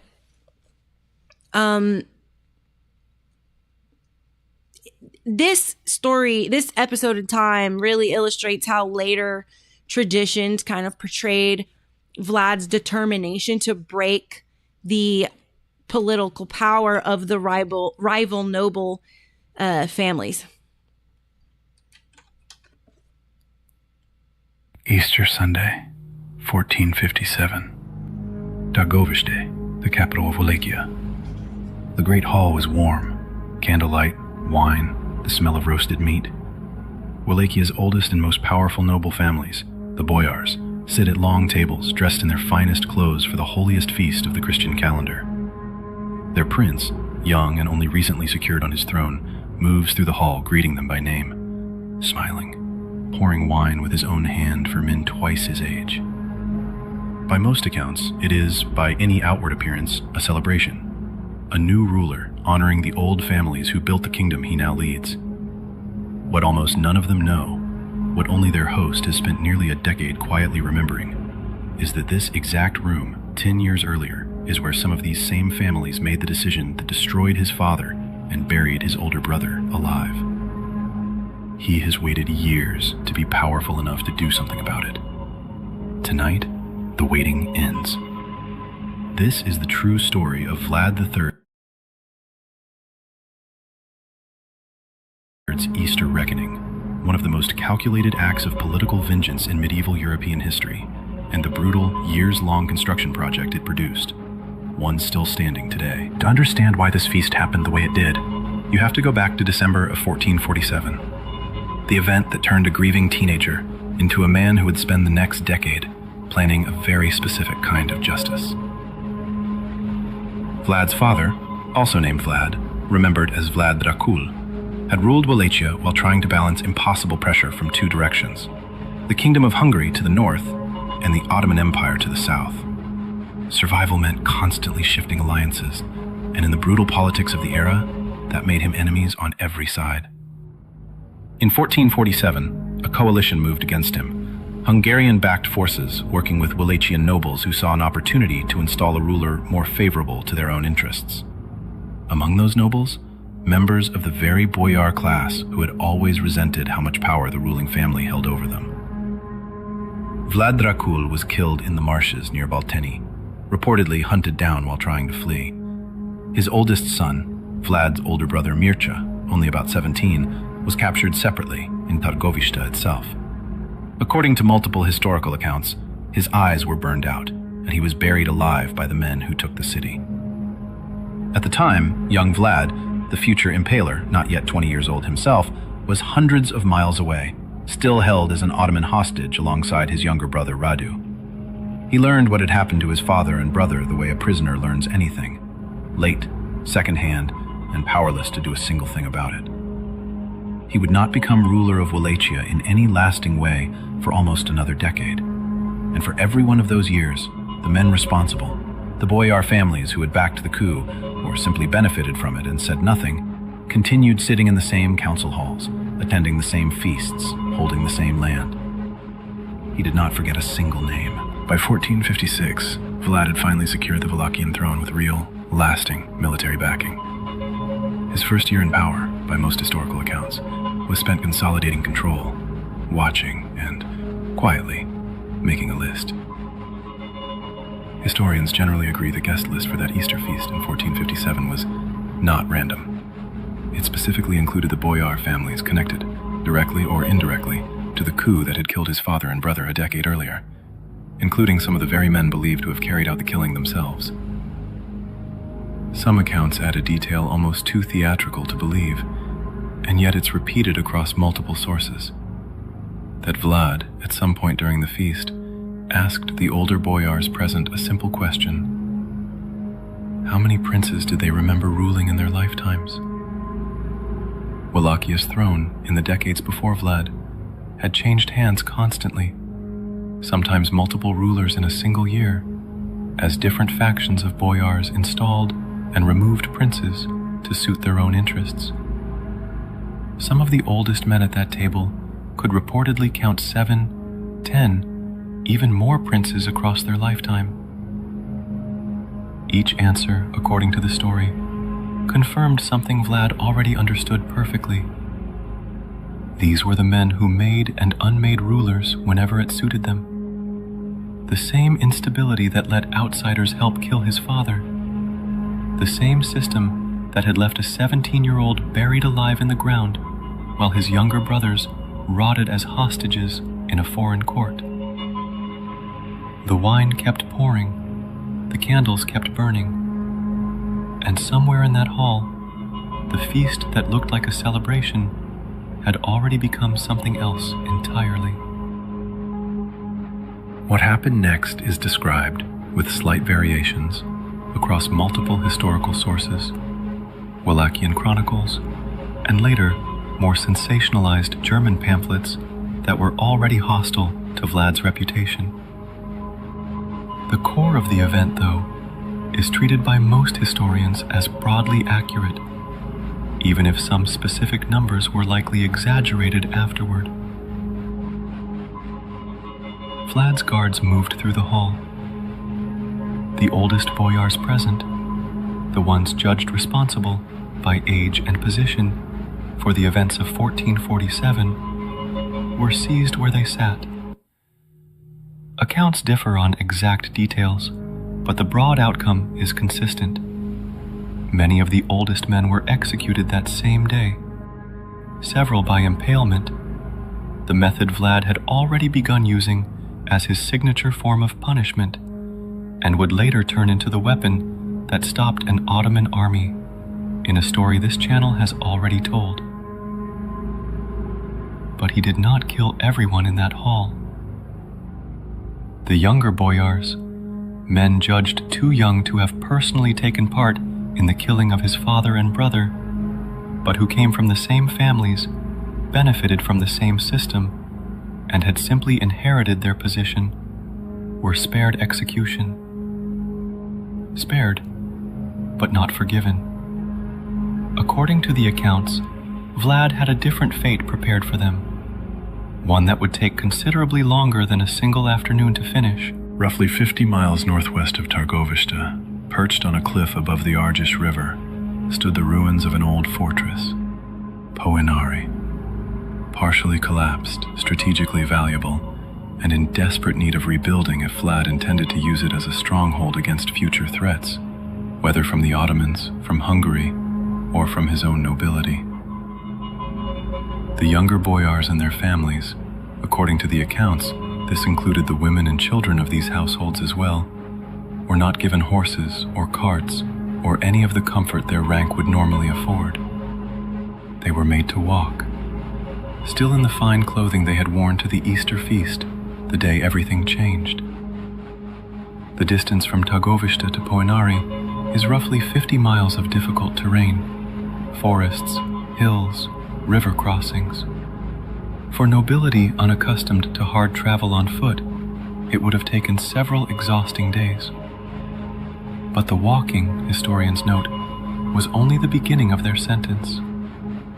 Once they reached Poenari, they were put to work, rebuilding the fortress with their own hands, hauling stone, mixing mortar, raising walls, under guard, with no rest and no release date. Multiple accounts describe the same striking detail, repeated often enough across sources that historians treat it as likely accurate in substance, even if slightly embellished in the telling. That these nobles labored in the same fine Easter clothing they had arrived in, because no other clothing was provided to them, and that they worked until those clothes, quite literally, rotted and fell apart from their bodies under the strain of manual labor, sun, and rain. Stone by stone, the fortress that would become one of Vlad's most important strongholds was rebuilt by the hands of the very families who had once helped destroy his own. Some historical accounts suggest a portion of the survivors were eventually released once the work was finished. Others simply go quiet on what became of them afterward, an absence that, in its own way, says something too. Poenari Castle still stands today, on that same cliff above the Argesh River. A ruin now, but a real one. Stone that was, according to the accounts passed down for over 5 centuries, laid by hands that had no choice in the matter. So what do we call this? An act of justice. A ruler finally holding accountable the exact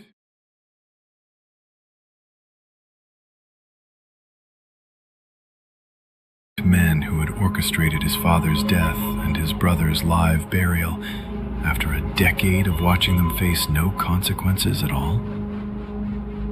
Many Wallachians at the time, and many Romanians since, have read it exactly that way. Or an act of calculated generational cruelty, punishing children for the choices of their fathers, marching families to their labor in the clothes they'd worn to what they believed was a celebration. The historical record supports that reading just as clearly. What's certain is this: Vlad III did not act in a single moment of rage. He waited nearly a decade. He remembered every name. And when the moment finally came, Backwater says, let's give a big shout out to the queen of the trap, Luna. Whenever she's behind the mic, entertaining the crowd or bringing her own style and personality to the show, love Luna. Happy birthday, queen. Is it my birthday? Oh, I just turned 41.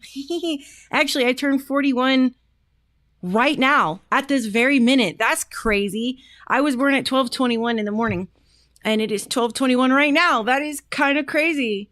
Oh my gosh. Thank you for the birthday wishes. Appreciate everybody. I will be streaming Tuesday. So I'll probably just do kind of like an open thing and get, everybody on.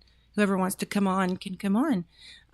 Yes, it is officially my birthday if I am on the East Coast. Correct. But yes, thank you, Nina. I appreciate it. I am 41 today. I've officially gotten ripe. He built something permanent out of it. A fortress that still stands, built by the very hands he considered responsible for what he'd lost. Grief, given 10 years to sit, glad to have rarely you. Stays simple. Sometimes it becomes a wall. Sometimes it becomes a warning.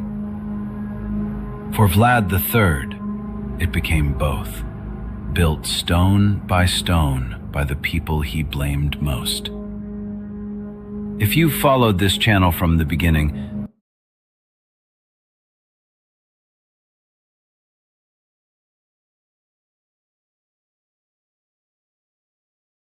I picked that video because how cool is it to watch, a cinematic telling of the Easter feast. It's just like, yeah, you gotta have a dramatic, you gotta have the drama. But it's clear that we've learned by now that he governed through fear. Vlad believed that certainty, even harsh certainty, could create stability. And his philosophy appears to have been, if betrayal carries overwhelming consequences, then fewer people will actually attempt it. So fear became his tool of governance, and modern political scientists often describe this as a rule through deterrence. The principle is really simple. Increase the perceived cost of rebellion. Whether that strategy succeeds in the long term depends on many factors. But we saw our own government do this very same thing on January 6th of 2020. So what they did was they increased the perceived cost of rebellion by creating a riot, knowing that Trump was going to protest the election. They decided that they were going to create a riot. And what that did, y'all have heard me talk about this before on my show. What that did was it increased the cost of rebellion. It makes fewer people want to do it. So, fear was his tool of government.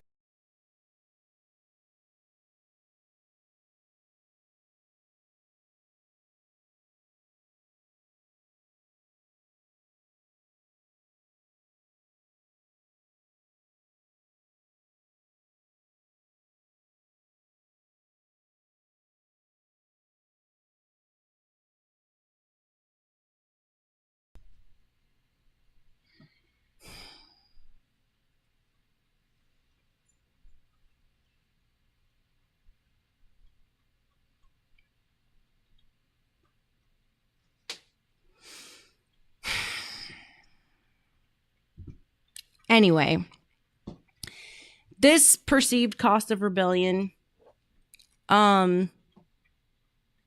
discourages opposition, and it also generates lasting resentment. I think one of you brought that up in the chat. I think it was JC. So what's the psychology behind this? Well, the mind of a leader that's under siege, imagine spending your youth, separated from your family as a political hostage and returning home to find your father dead, your brother killed, losing your throne almost immediately, spent years in exile, and then constantly wondering whom you could trust. Well, these kind of experiences can shape how a leader perceives the world. And he likely saw the world as very evil. So when he was going around impaling, he probably thought this was very well deserved because humanity is cruel. Some individuals will become more cooperative because they don't want that punishment, but others will become increasingly suspicious. And psychologists refer to this as the threat perception. This is the tendency to interpret situations through the lens of a past danger. So for a ruler like Vlad, every courtier might appear to be a potential conspirator against you. So, whether he was right or wrong about each perception is a totally different question. But that brings us to, looking at Vlad as a tyrant or a reformer. This remains one of the enduring debates about his reign. Some historians emphasize his extraordinary cruelty, and others will note that he also strengthened central authority, enforced laws and resisted a foreign domination. And both perspectives can coexist. A ruler may achieve administrative goals while also employing methods that are, exceptionally brutal by both historical and modern standards. But understanding Vlad requires, acknowledging both aspects rather than reducing him to either a monster or a hero. With the throne finally secured, Vlad faced the greatest challenge of his life.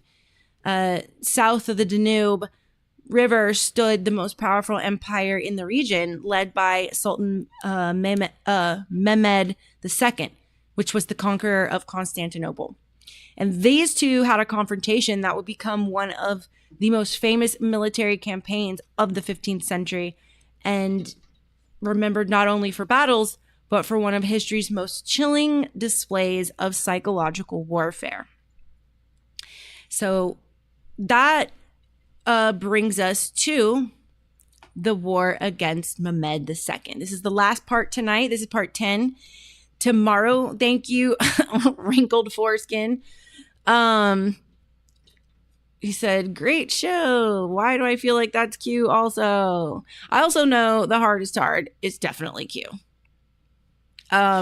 He is totally completely, I don't know how many usernames he has. This is like hilarious. He has like 5 usernames I counted tonight. I don't know. Anyway, so the war against Mehmed. This is where the iconic impaling field, comes in. So, this is the most famous section of Vlad the Impaler's life. So this happened during the year 1462, during the Ottoman invasion. Mehmed brings about 90 to 100,000 troops. It depends on which historical document you're reading.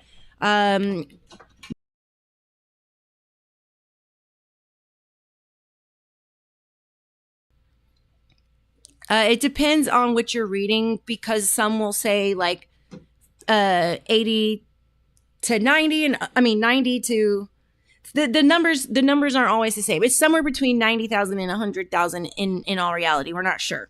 But Vlad only had, 2 or 3% of that. So he had 20 to 30. Is that 2 or 3%? I don't math well. I'm a hairdresser. But that Vlad had 20 to 30,000 men. And this happened in a night attack. This was pure guerrilla warfare. They poisoned their wells. They burned their villages. And, of course, they used the psychological warfare. The year is 1462. Spring comes to the Balkans, but it brings no warmth. From the south, an empire moves. The Ottoman army crosses into Christian lands, 90,000 strong, perhaps more. Cavalry that has swept across 2 continents. Janissaries who broke the walls of Constantinople 9 years before. Artillery that turned stone to dust. At their head rides Sultan Mehmed II, 29 years old, conqueror of the great city, the man who achieved what generations of sultans could not. He has come north to finish what his ancestors began, to chain the last Christian principalities between the Danube and the Carpathians, to secure the frontier, to make the submission absolute. Europe watches from a distance, Hungary, exhausted, unable to field another army. Venice, preoccupied with its own survival. The Pope, issuing calls that no longer move kings. Poland, silent beyond the mountains. No help is coming. In the path of this empire stands Wallachia, a principality so small it barely appears on maps drawn in Rome or Paris, a land of shepherds and soldiers, fields and forests and little else. Its ruler is a man Europe knows only by rumor, Vlad III, son of the dragon, voivode of Wallachia. The Turks call him Kazakhlebey, the Impaler Prince. He has ruled before and been cast down. He knows the Ottomans from within, taken as a boy, raised in their courts, taught their ways. He learned their language, their tactics, their cruelty. He understands the empire, and he understands what it does to lands that bend. The numbers are beyond dispute. Wallachia can field perhaps 20,000 soldiers, farmers, minor nobility, mercenaries held together by desperation, against 90,000, against cannon and empire, against inevitability itself. The fortresses are few, the walls are weak, the allies are absent. Any other ruler would negotiate, send tribute, bend the knee, even accept enslavement to survive. But Vlad does not negotiate. He has paid the Sultan's tribute before, and watched his people bleed for it. He has seen what submission means, the taking of boys for janissary training, the erosion of faith, law, independence, the turning of a small kingdom into a mere province, and so he makes a different choice. When the Sultan demanded more, Vlad answered by killing the messengers, a decision from which there would be no return.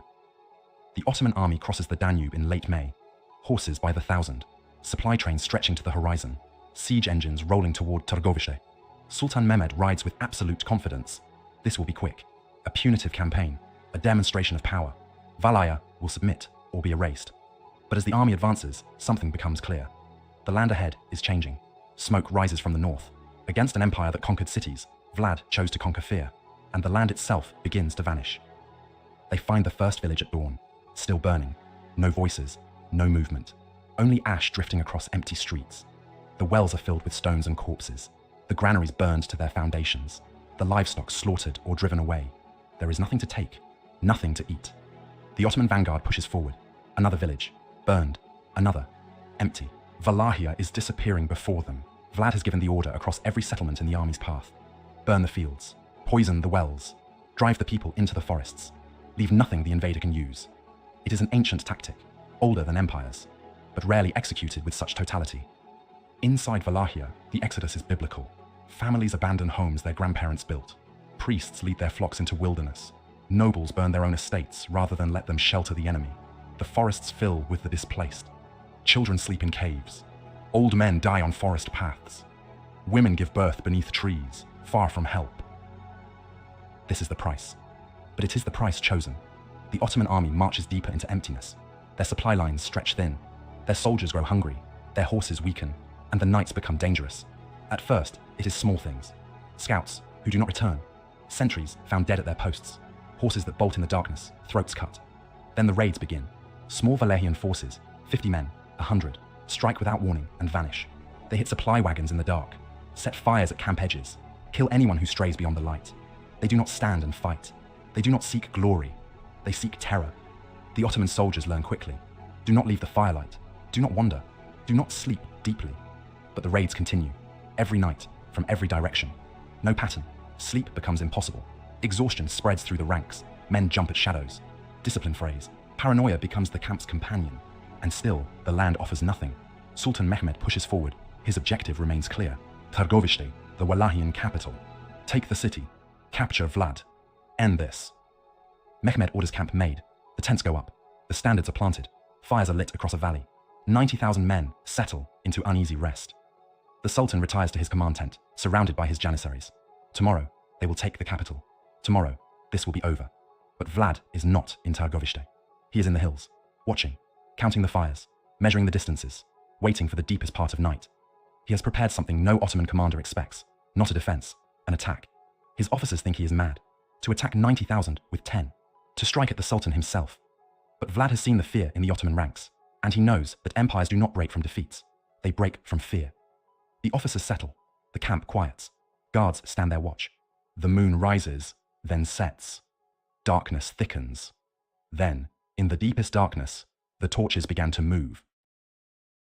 They come without sound, thousands of Wallachian soldiers moving through black forest, horses' hooves wrapped in cloth, torches covered until the final moment. Vlad rides at the head. He knows this land, every hill, every path.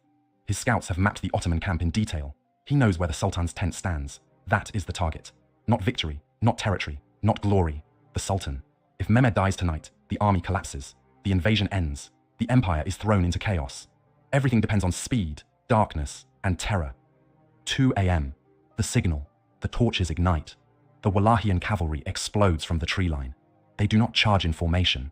They scatter like wolves into the Ottoman camp from 3 directions. Chaos erupts. Tents catch fire. Horses scream and tear free from their lines. Men wake to flames and shouting in a language they do not speak. No one knows where the attack is coming from. No one knows how many attackers there are. No one knows what to defend. The darkness itself becomes the enemy. Ottoman soldiers stumble from their tents into madness.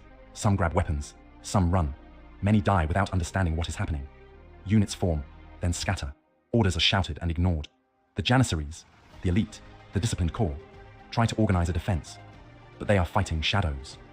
Every time they turn to face an attacker, another torch appears behind them. Vlad's men torch supply wagons, cut down clusters of soldiers, drive panicked horses through the camp. They do not stop. They push deeper, toward the center, toward Mehmed. Word reaches the Sultan's guard. They know what is happening. This is an assassination. Mehmed is pulled from his tent, armor thrown over his shoulders. Officers surround him. A fighting square forms. The Wallachians press closer. Vlad himself rides within sight of the Sultan's position. 50 meters. 40. Swords clash in the firelight. For one moment, history balances on the edge of a blade. If Vlad reaches Mehmed, the empire loses its conqueror. The Sultan's standard sways as men fall around it. But the guard holds, and the darkness begins to fade. Dawn is coming. Vlad sees the sky lightening in the east. His advantage is slipping away. In daylight, the numbers will tell. 90,000 against 10. He gives the order. Withdraw. The Wallahians disengage. They scatter back toward the forests as quickly as they came. Torches disappear into the trees. The Ottoman camp is left in ruins. Fires still burning. Wounded crying out. Dead scattered across trampled ground. Estimates will later count between 5,000 and 15,000 Ottoman casualties. The Wallahians lose perhaps 1,000, but the numbers are not the point. Sultan Mehmed survived. The night attack failed by meters. And yet, the Ottoman army is shaken. Officers argue. Soldiers question. Their invincible conqueror was almost killed in his own camp. Mehmed orders the advance to continue. He will not be turned back. The army marches toward Targovishte. The capital is close now. But when they arrive, they do not find walls manned for defense.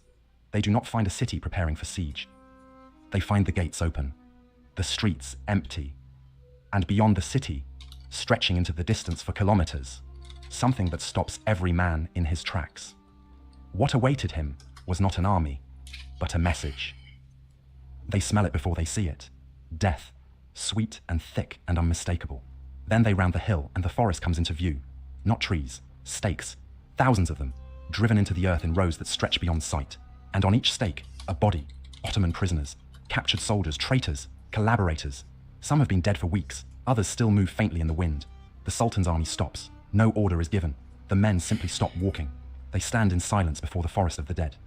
20,000 corpses, perhaps more, all facing the direction of the Ottoman advance, all placed with deliberate care. This is not the aftermath of battle. This is theater, a message written in flesh and wood. You are not in Wallachia to conquer. I need to go wash my finger. It just got sliced open, so I'll be right back. The Sultan, who broke Constantinople, stares at the field of stakes. His face betrays nothing, but something shifts. Targovishte lies ahead, empty, undefended. The capital is his for the taking, but taking it means nothing. Vlad is not here. The people are not here. The supplies are not here. There is only death, and the promise of more death. The army is exhausted. The supply lines are failing. The men are terrified.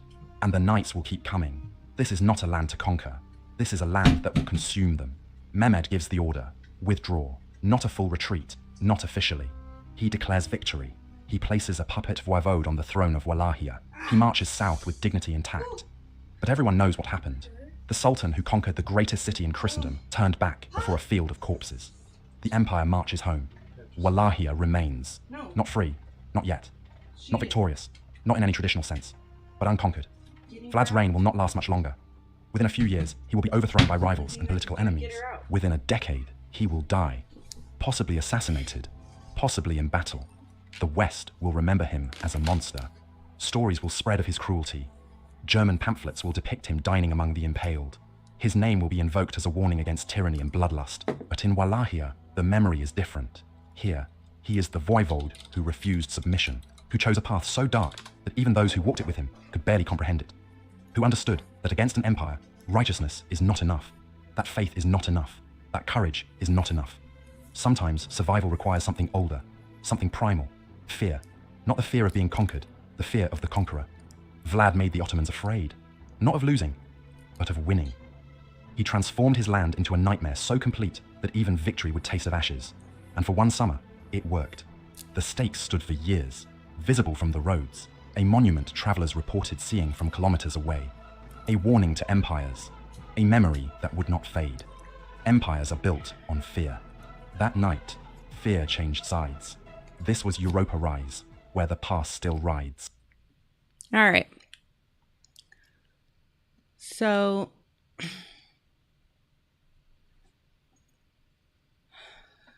me pull this up.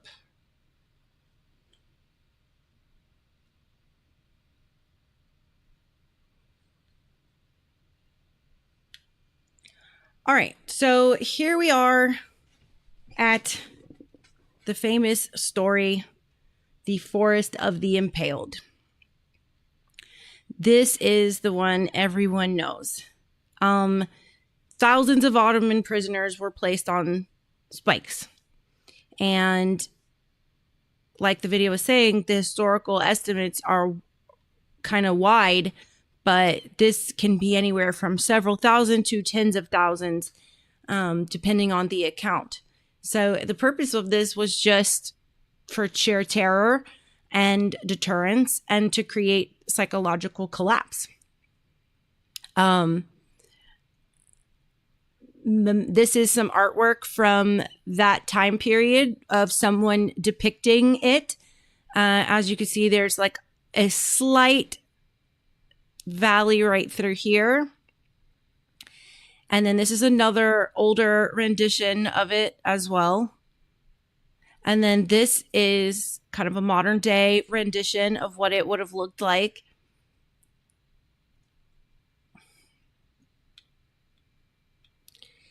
And then this is the actual site where it happened. So you can kind of see what they were trying to depict with the shape of the hill going like this slope and then this slope in those artist renditions. But the stakes were placed all along the grass, all through the grassy area, all through there.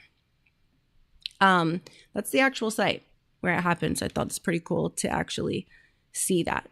But, kind of going back to the point here, just to quote the famous reaction, Mehmed reportedly encountered the gruesome display and recognized Vlad's determination through the exact wording of, later accounts. And of course, the psychology behind this is just fear conditioning, information warfare,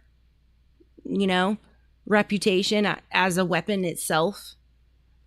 And then this is the last video for the night before Wednesday, when we get into, was Vlad really Dracula?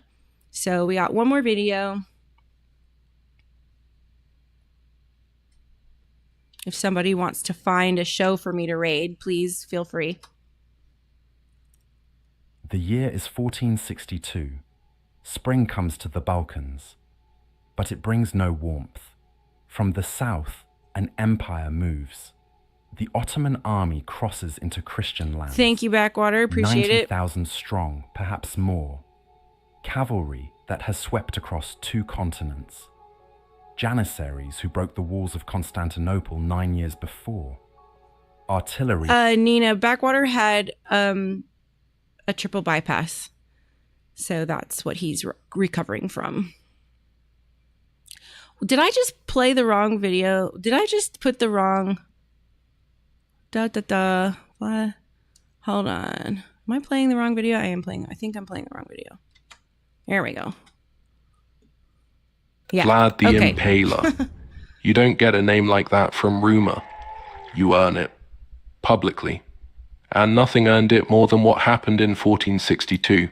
outside the city of Târgoviște, then the capital of Wallachia, now southern Romania. An act so horrific that even the Ottoman Sultan turned back. No battle, no siege, just 20,000 stakes. Oh my goodness. And the bodies that came with them. Vlad III, Voivode, or warlord, and ruling prince of Wallachia, ruled a small country between two empires, Hungary to the north, the Ottomans to the south. For a while, he paid tribute. Then in 1461 he stopped. He crossed the Danube and attacked Ottoman towns. In a letter to the King of Hungary, he claimed to have killed over 23,000 Turks. He sent the heads to prove it. That got Sultan Mehmed II's attention. In 1462, Mehmed marched into Wallachia with up to 90,000 men. Vlad couldn't face him in open battle, so he burned his own villages, poisoned wells, destroyed anything useful. Then he left a message. As Mehmed's army approached the capital, they came over a hill and saw it, thousands of tall wooden stakes, and on each one, a human corpse rotting and split open. Oh my God, Vlad for a second had I thought there impaled was a around fly in my ear. 20,000 people, soldiers, prisoners, rebels. The smell was overwhelming. The bodies had been there for days. A Hungarian diplomat later wrote, "When the Turkish army approached, they found a field covered with stakes and the impaled, a spectacle so horrific that even hardened warriors turned pale. Impalement wasn't new. But no one used it like Vlad. The stake was driven through the body, usually from below, avoiding vital organs. Victims could live for hours, sometimes longer." A Greek historian wrote, "He did not care how many he killed this way. He didn't bother to hide the bodies. He wanted people to see them. This wasn't punishment. It was theatre. Power made visible." Sultan Mehmed reportedly viewed the carnage himself. Some said the corpses were arranged in groups, soldiers in lines, families together, a forest of death. The Sultan turned back. The forest was left to rot. Locals wouldn't go near it. Over time, the stakes splintered, the bodies decayed, bones sank into the ground. A Catholic diplomat wrote, "He impaled men and women alike. Some say children. The roads near his fortress were paved with fear. The spine was often shattered during impalement, like at my summer job at the abattoir." Some stories came from enemies, Ottomans, Germans, Hungarians. But when enemies agree, it starts to add up. They all describe the same thing: huge public killings, impalements designed to terrify. Modern historians generally agree the forest happened, and it worked. Vlad also impaled nobles who betrayed him, women accused of adultery, tax dodgers, anyone who crossed him. One story says he invited a group of lords to dinner, asked how long they'd served his predecessors, then had them all impaled. Another says 2 monks disagreed with his methods, so he added them to the display. Some also said my thesis lacked restraint. I still say it was ahead of its time, that time being before the trial. There's no solid evidence Vlad drank blood. Bane of the Hills just raided my stream. Thank you so much for the raid. Welcome, raiders. Unfortunately, I am nearing the end of my show. Getting close. But you're all welcome to hang for the next few minutes. The vampire stuff came later, mostly from German pamphlets. Bram Stoker took the name, not the facts. The real Vlad didn't need fantasy. What he did was worse. The Forest of the Impaled wasn't built to win. It was built to make people remember who they were dealing with. And they did. I'm Crispin Vile, and you'll have to forgive the tone. I studied forensic anthropology, briefly, until the incident. Next time, a Hungarian noblewoman. All right. So, unfortunately, we are at the end of my stream.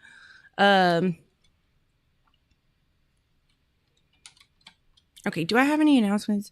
Okay, so tomorrow's my birthday, like I said. I will probably try to stream tomorrow. I don't know what I'm going to do. Maybe watch some funny videos and just like have some people on, whoever wants to come on, maybe to kind of do like an open thing. I hope I can get a lot of people on at one time, or not a lot, but like maybe like 3 people at one time.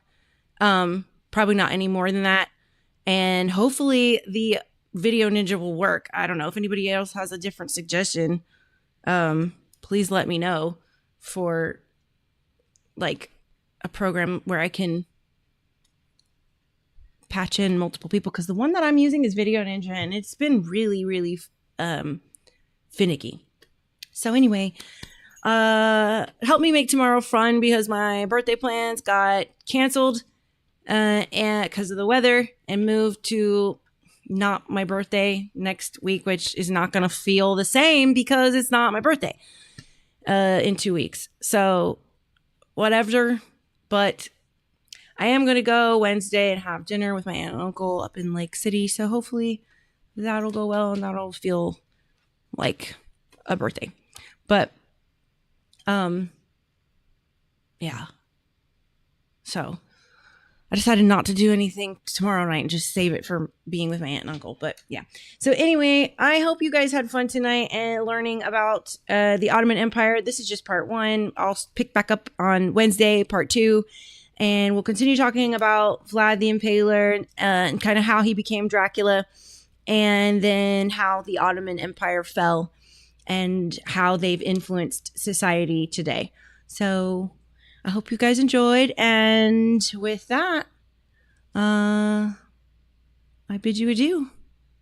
Good night.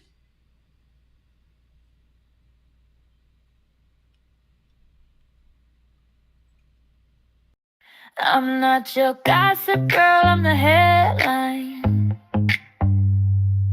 Truth with a curve, baby, redefine. Welcome to the thirst trap. All the truth looks good in a tight wrap. We talk love, power, soul, and sin. Turn the world on, let the light in. Yeah, the thirst trap news. You'll drink it up, it's the real you. They were trying to first world news, where every headline's a revelation.